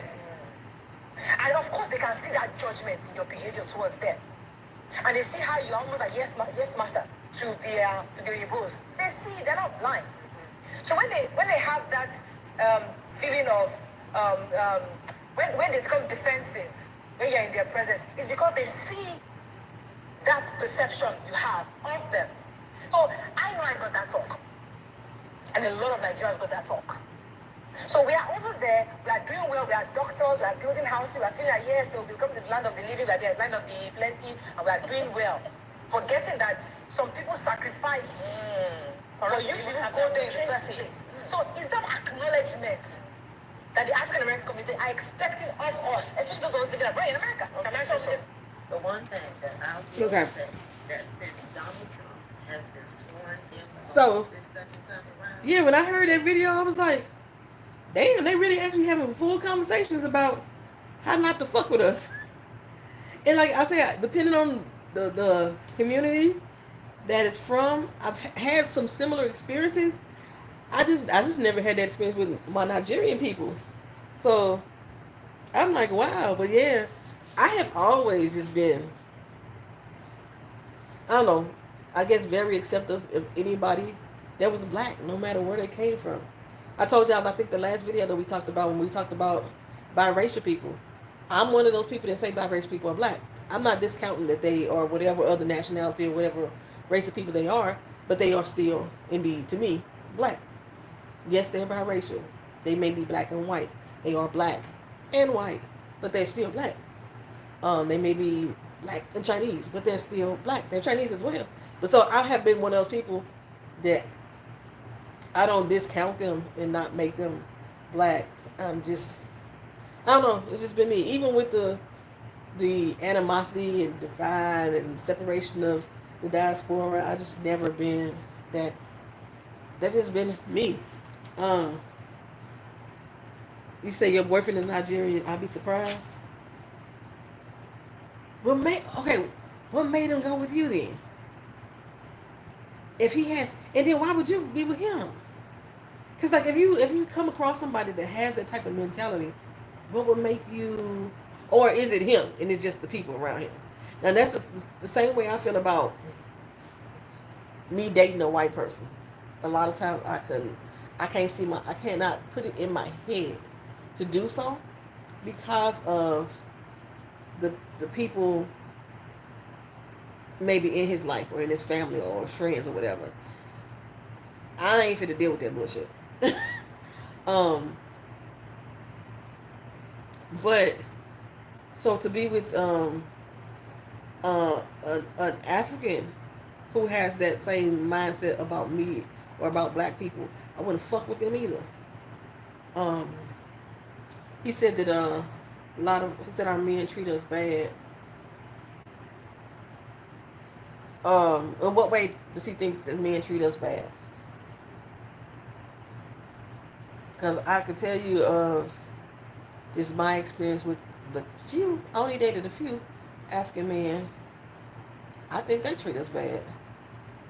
But I think that they treat us bad because of the cultural differences. There are ways that African men in their household, from what I've seen, not only on TV but just dealing with the people that I've dealt with, and my boyfriend that was from Guyana, their upbringing is so different than the upbringing here in America. Like for us as women, how vocal we are. Shit, they consider us the angry black females themselves because we're so fucking vocal. I couldn't look past that mentality for me to actually date them in long term.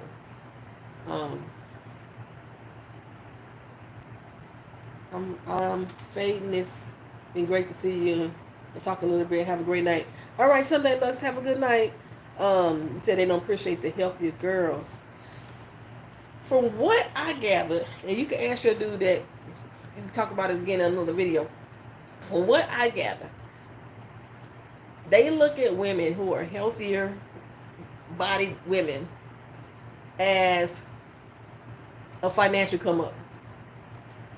If you are from another country and you are a healthier woman, they figure that you got money to eat, and that your size, your body size, is not necessarily because they loving big thick women.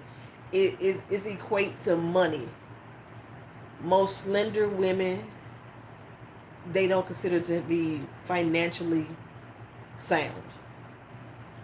And every African man that I have ever dated and Caribbean have said that same shit to me.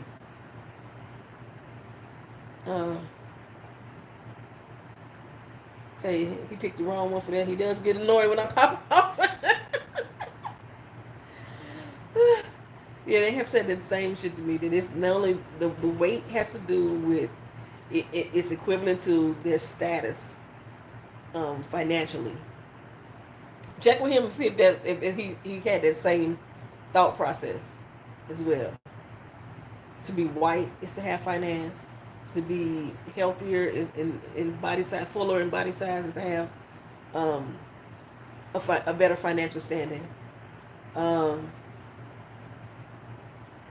that's why you see a lot of well, from what I see, that's why when I see a lot of skinnier African women, they with white men because their own African men don't want them either because they too skinny. I don't know. That's just something I observed over my lifetime. Um,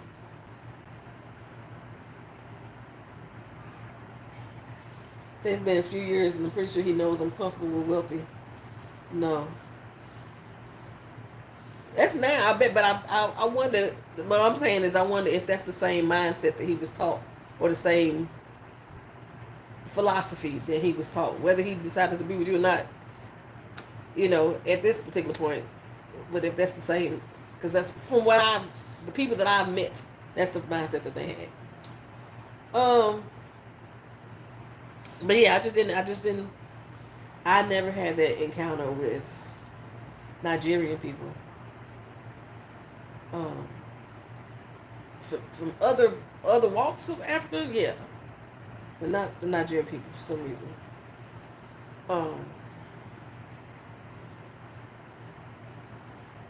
huh. The weird thing is like as far as like women, the most connection that I've had with from African countries would be South African women and women from Ghana. I've always been able to maintain friendships with women from those two countries, and it's a lot of fucking countries in Africa, but those two particular countries, I find that I connect easier with women from Ghana and women from South Africa. Men, usually Nigerian men, which is weird. Um, Sierra Leone men, nah, they got the same philosophy that the ones I met. Be like, you need to stay in your place. Say the women can be sweet, but some of them are damn mean. I thank God I have not met them damn mean people. I'm telling you, the ones I've met outside of America, as far as black women, they have been mean or I was gonna say they're British, but they're Caribbean British. The ones who were, can I call them Caribbean British? They're British. They're the ones who claim Caribbean, but they weren't born in the Caribbean. Their parents were, so they like first generation British. Those are the ones I've had many issues with. Um, Jamaican women. For the most part, I've been hella cool with Jamaican women, Grenadian women, Dominican, um, not the Dominican Republic, the Dominican. Of course, black women. Uh, Middle Eastern black women, not so much. French black women, yeah. Puerto Rican black women, yeah.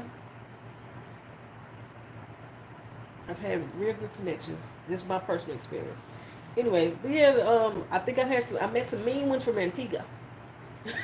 From Antigua, but I met some mean ones there. Trinidadian women, man, cool as fuck. I haven't met one yet that I don't like. Or they didn't like me, and if they did, they talked about me and I didn't know it. But yeah, Antigua women, oh no, they just tell y'all straight out they don't like your ass, right out. In their thought process, don't be boy. If you don't get up from my bed, and over here talking about eating my damn fruit, gone somewhere. I don't even know if you can eat dragon fruit.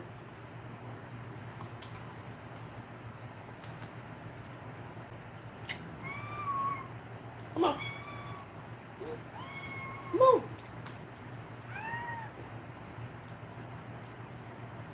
Stop making all this damn noise.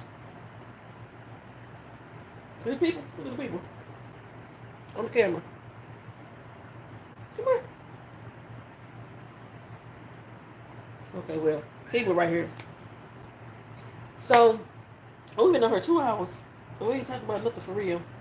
So, Anything else y'all want to talk about? Y'all just like hear me shoot shit, just talk shit. Um, let's see. Anything else special that's gonna happen in my life? I think I told y'all already. I gotta get a car. I'm gonna have to do a car. I'm gonna have to do a car. I think. I didn't want no car note, but I'm gonna have to get a car because car rentals are crazy. And me getting back and forth to work cost me $35 in an Uber or a Lyft to get back and forth to work. $35 each way. I can't afford that. I can't keep that shit up. So I'm gonna have to get a fucking car note. I don't make enough on my YouTube channel. No, every time we this last time we changed the it said it was a evap leak on my car. We changed the parts to fix the evap leak, and then the car was running like real rough. So it popped up 8 new codes when that happened. So we're addressing the codes. We try to fix. We fixed. That's all we did was change the spark plugs because it looked like it was a leak, an oil leak. We changed the fucking spark plugs. They gap properly. They seated properly. And now the fucking car won't start at all. And it's been usually like it'll take 2 days my car to sit still and then it'll start back up. My car won't start at all now, y'all. I gotta go back to work Friday. I gotta get a car. So if depending on how things go, I might have a fucking new car tomorrow. I don't know. I ain't got the money for it. So I'm gonna end up with a fucking note. But I'm gonna have to go in like I can't make no down payment. Florida, they usually roll the tax, title, and license and registration all into the car loan. So only thing I would have to do is come up with my auto insurance. And since my current auto insurance needs renewal anyway, I just be changing over to that car. But yeah, I'm gonna have to get a fucking car. Which if I get a new car, then I can cancel my rental car that I got for the Beyonce concert. So that'll save me on that. But like I said, I have not had a car note since 2002. I don't know what to do with a car note. Like I don't even pay my auto insurance monthly because I don't like paying bills. I buy the premium up front and then gotta worry about it for the rest of the fucking year. But shit. And then like everything that I looked, interest rates are ridiculous. Prices of the car are ridiculous. It's gonna be anywhere between $400 to $700 a month.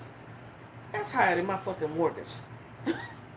No, it ain't. My mortgage ain't that low no more. It's higher than what my mortgage was when I was in St. Louis. My mortgage look fuck ridiculous here.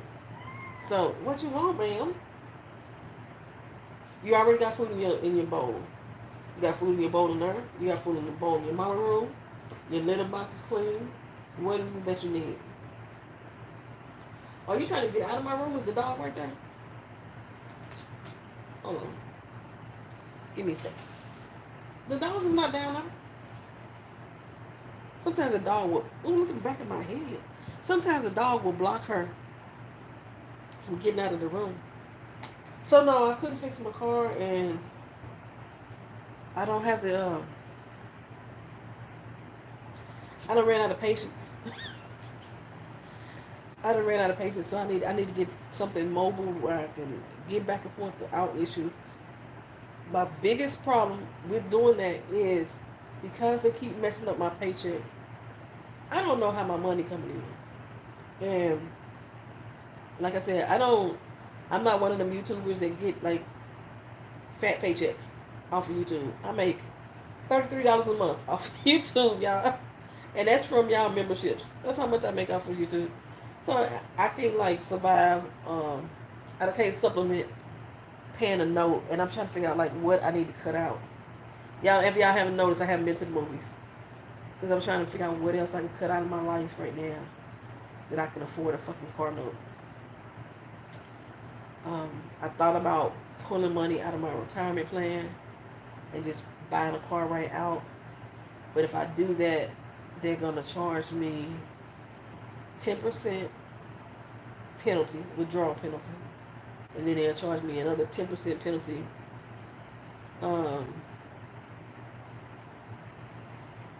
they charge me another 10% penalty when I file my taxes. So it's like $5,000 that I'll be charged just for taking out $25,000 to get a fucking car. I would post more often if I knew what the fuck to post about. Like when I had TV shows to watch, I could post all the time. But I don't have that type of content that I could post more often.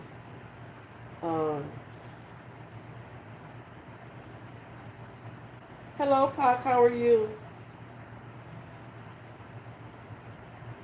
I'm fine, but I'm not English though. I'm American. I barely speak English. I speak African American vernacular for the most part.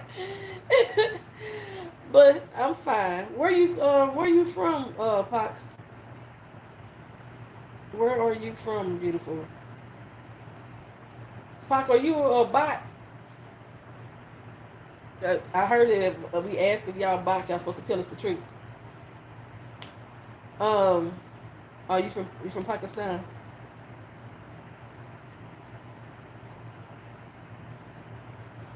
I'm from America.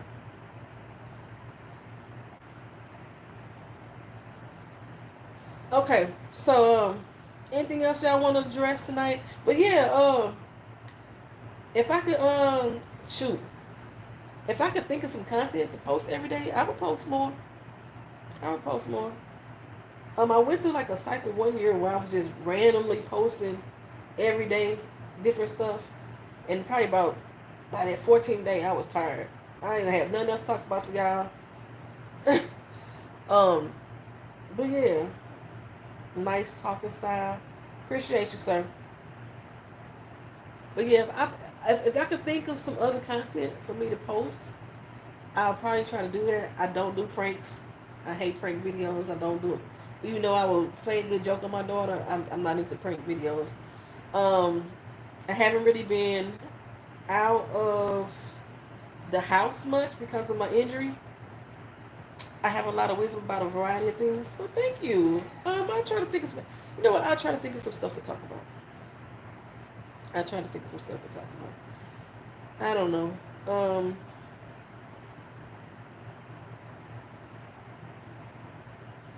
Appreciate you, Pop.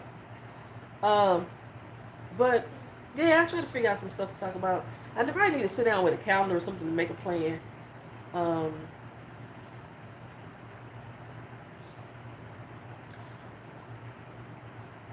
okay, that's good to know.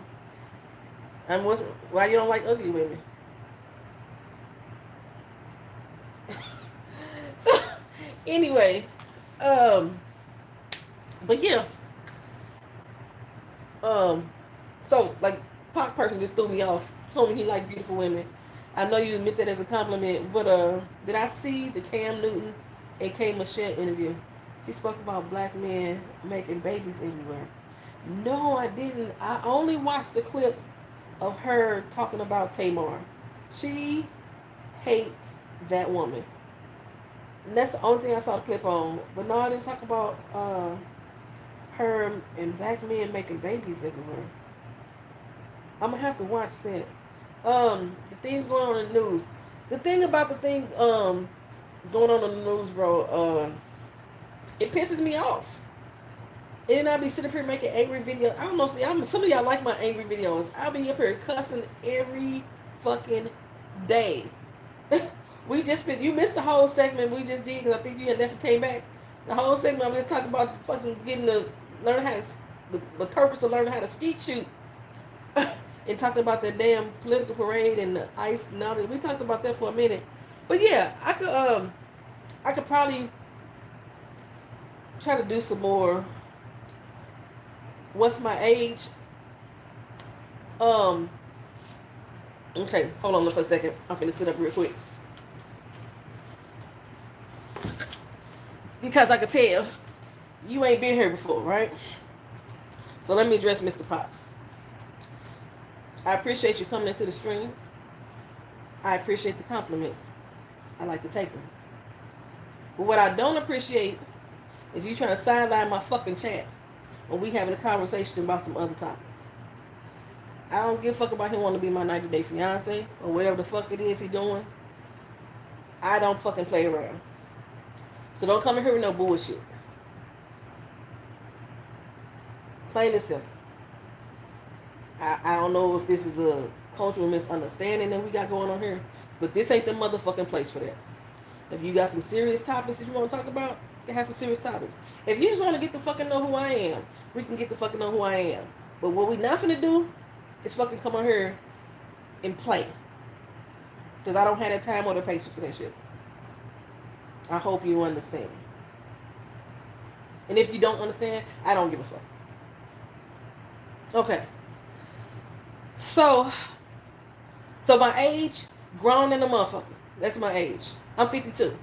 That's how old I am. But yeah, don't come here fucking playing with that bullshit. I don't have that type of energy for that. As you see, I will cuss you the fuck out real quick. So things going on in the news. I could talk about things going on in the news. Like I said, I usually do that in what I call PNTV, Portraits, News, and Twisted Views. I usually do that. But like my channel mainly was like about TV shows and reviewing TV shows, and then every once in a while I'll get on the news and do a video of that. But since there's not really many TV shows that I'm watching, then yeah, so that's why my channel is kind of dry, really dry right now. And then like say with the political news and the subject matters,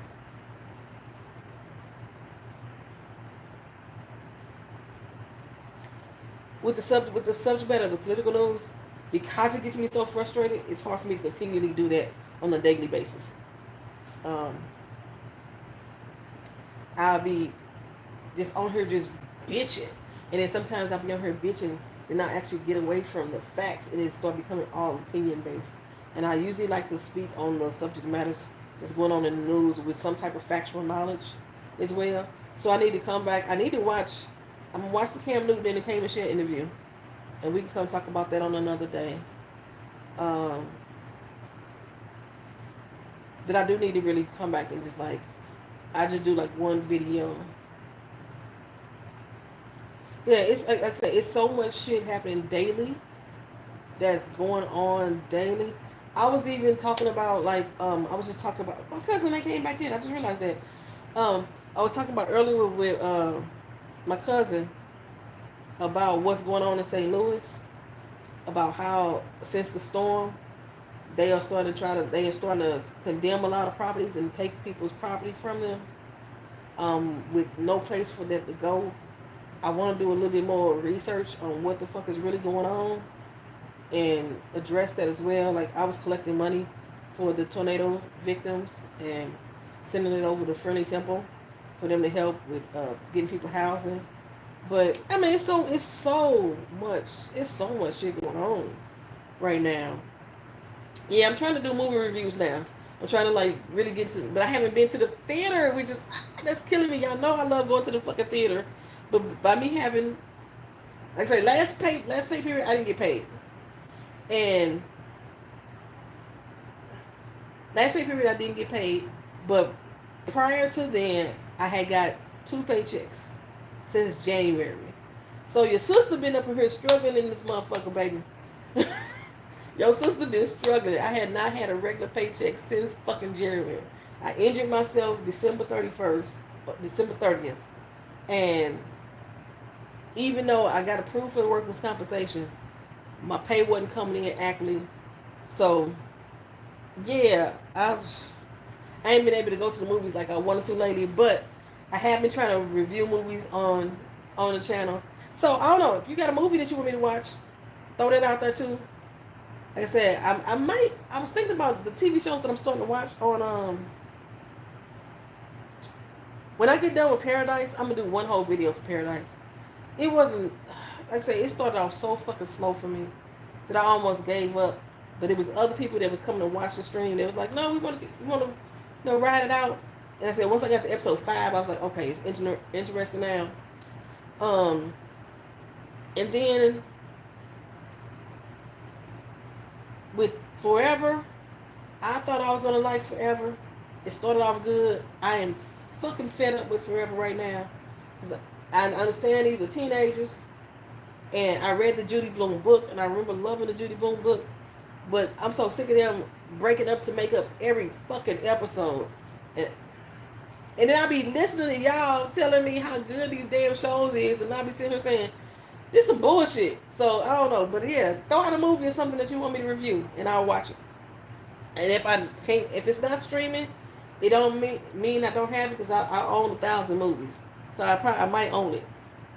So yeah, throw out something and I try to review it. I just did Straw, and usually when I do my reviews, I know I'm horrible at them. If I'm doing a movie review, I would do the recap review like almost immediately after I watch it, so I may get some shit wrong.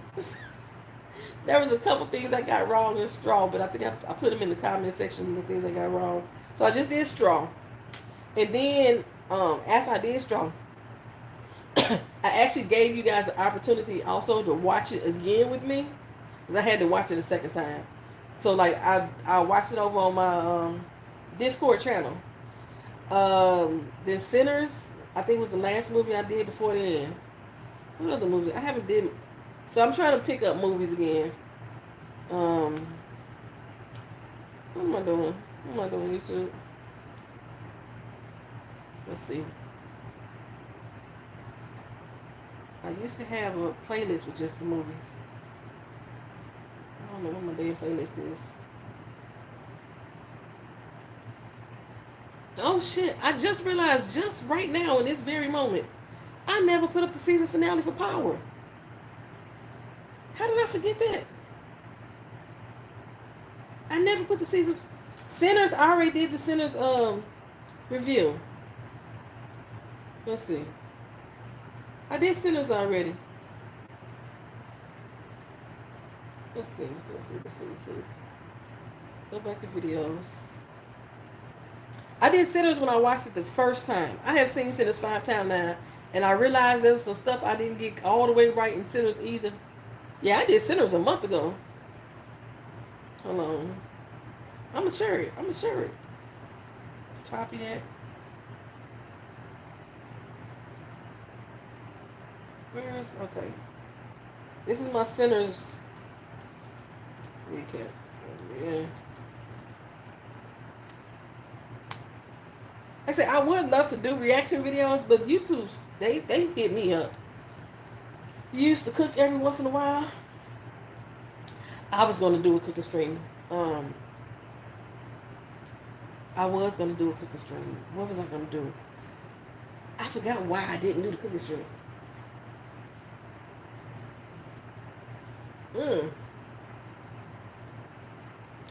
I'm gonna bring the cooking streams back, and I'm gonna try to do at least once a month do a cooking stream. You know, let's see. I gotta figure out something I want to cook, cause I'm back to cooking again. I'm trying not to eat out as much as possible. So, okay, so I'm gonna do a cooking stream. I know me and my daughter are supposed to be doing some type of Asian dish, because she's supposed to be doing a cooking stream for her Twitch account too. So we're supposed to combine forces. I show it for my channel, and she'll show it for hers. We'll see. So yeah, okay, cooking stream. I'm gonna try to bring it back. I'm gonna try to do some more movies. I'm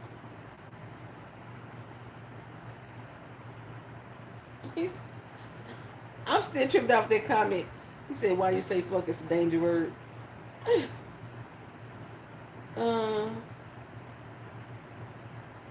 Thank you. I do have a product line. Support my product line. Look at my brother out here capping for me.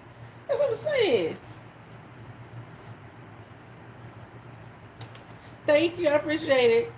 Yeah, I do still have my skincare line. And it has become. I currently have 100 products available on my skincare line.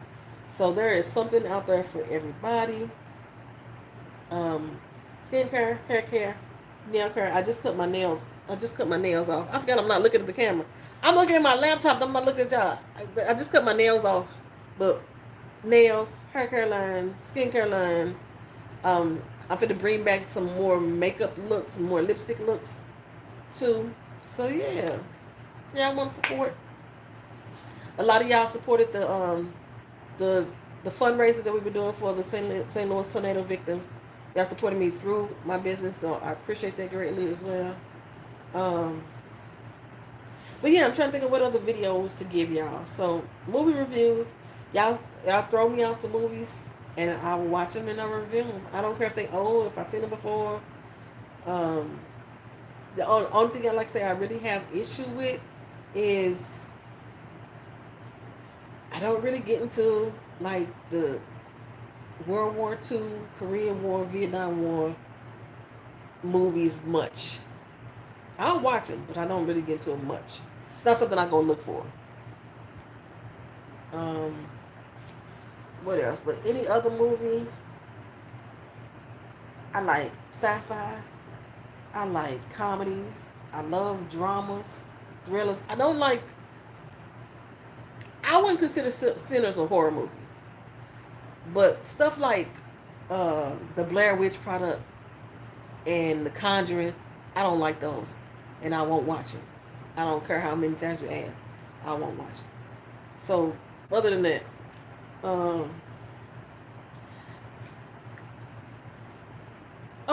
while we're here, I'm gonna give y'all an invite. Everybody that's in this stream, I'm gonna give y'all an invite to my lounge. How do I do it? Invite people. And copy. So, if you want to watch movies with me or TV shows with me, you can do so by joining my Discord. This is the open invitation here.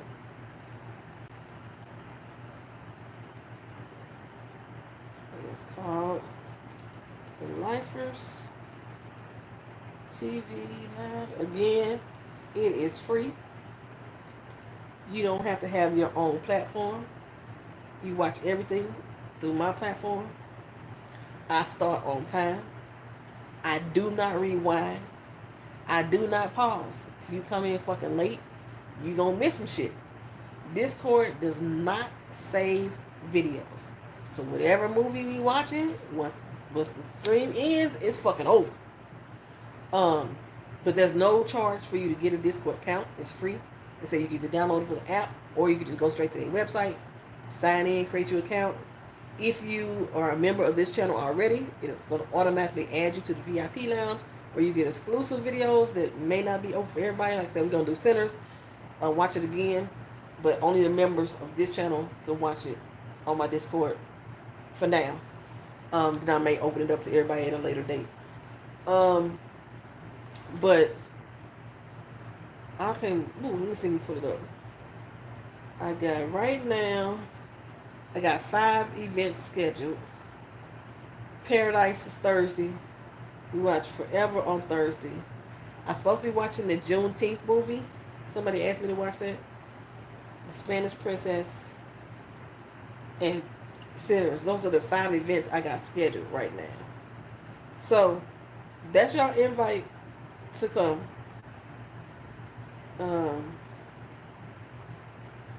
And sometimes I'll be on there just playing music. Y'all know how I love music. If I'm writing, if I'm working on something, I would just throw on my fucking playlist and we could watch music videos. I think we had a whole 2000 R&B night a couple weeks ago. I'll randomly throw up like a documentary. I watched Beyonce's Homecoming. We watched the Luther Vandross, Never Too Much. We watched Megan Thee Stallion's documentary. I watch a lot of my foreign films. I do not change it over to English speaking. English dubbing is foreign. I keep the subtitles on because I read when I watch. So I may throw up random stuff. But like if you a member or you sign up onto the server, whenever I go live, it'll send you a notification so you'll know when I'm on there. I think that's it, y'all. I think that's it. So yeah. We've been on here 2 hours and 19 minutes. I think that's long enough time. What time is it? It's 1 o'clock in the morning. Happy Juneteenth. It's now Juneteenth. For all those who are celebrating. I don't celebrate Juneteenth. Just because I don't. I never have. I thought it was always a Texas holiday. I know it's a national holiday now. I appreciate the day off from work, but I don't do nothing special. I don't hold no barbecues, or I don't watch no. You know, like when I Martin Luther King Day, I watch black films. I don't do none of that. I just exist. Hopefully, I can go buy me a car tomorrow. Um, but other than that, and then I'm gonna work on seeing what other content I could put on the channel, so I could. I just hit 3,400 subscribers. It took me a long fucking time. I've been at 3,200 for almost 2 years, and in the past 2 years, I've gained, I guess, another 200 people. So, thank you all. If you're new here and subscribe to the channel that you weren't subscribed to before, I appreciate it. But I'm about to get off here. Thank you, thank you, thank you, thank you. So, D Money 314, that's my brother. Thank you for coming in. Um, Simply Samara, you know you my girl. Thank you for coming in. Hot Dramas was being dramatic. He gone, but no, I guess appreciate you being here. Let's see who else we had in the building. Vondi Gaming was in the building. Someday Lux was in the building. DZJ was here. Skewel 55 was here. Just Be Real, that's my cousin. She was here, but she never made it back. Who else was here? Did I get everybody? Max Data 19 was here. And yeah, that's everybody. So thank y'all again. Y'all have a good night. See you in the next video. Peace. Okay, first I gotta figure out how to cut the video off. There we go. Nope, that wasn't it. That right there.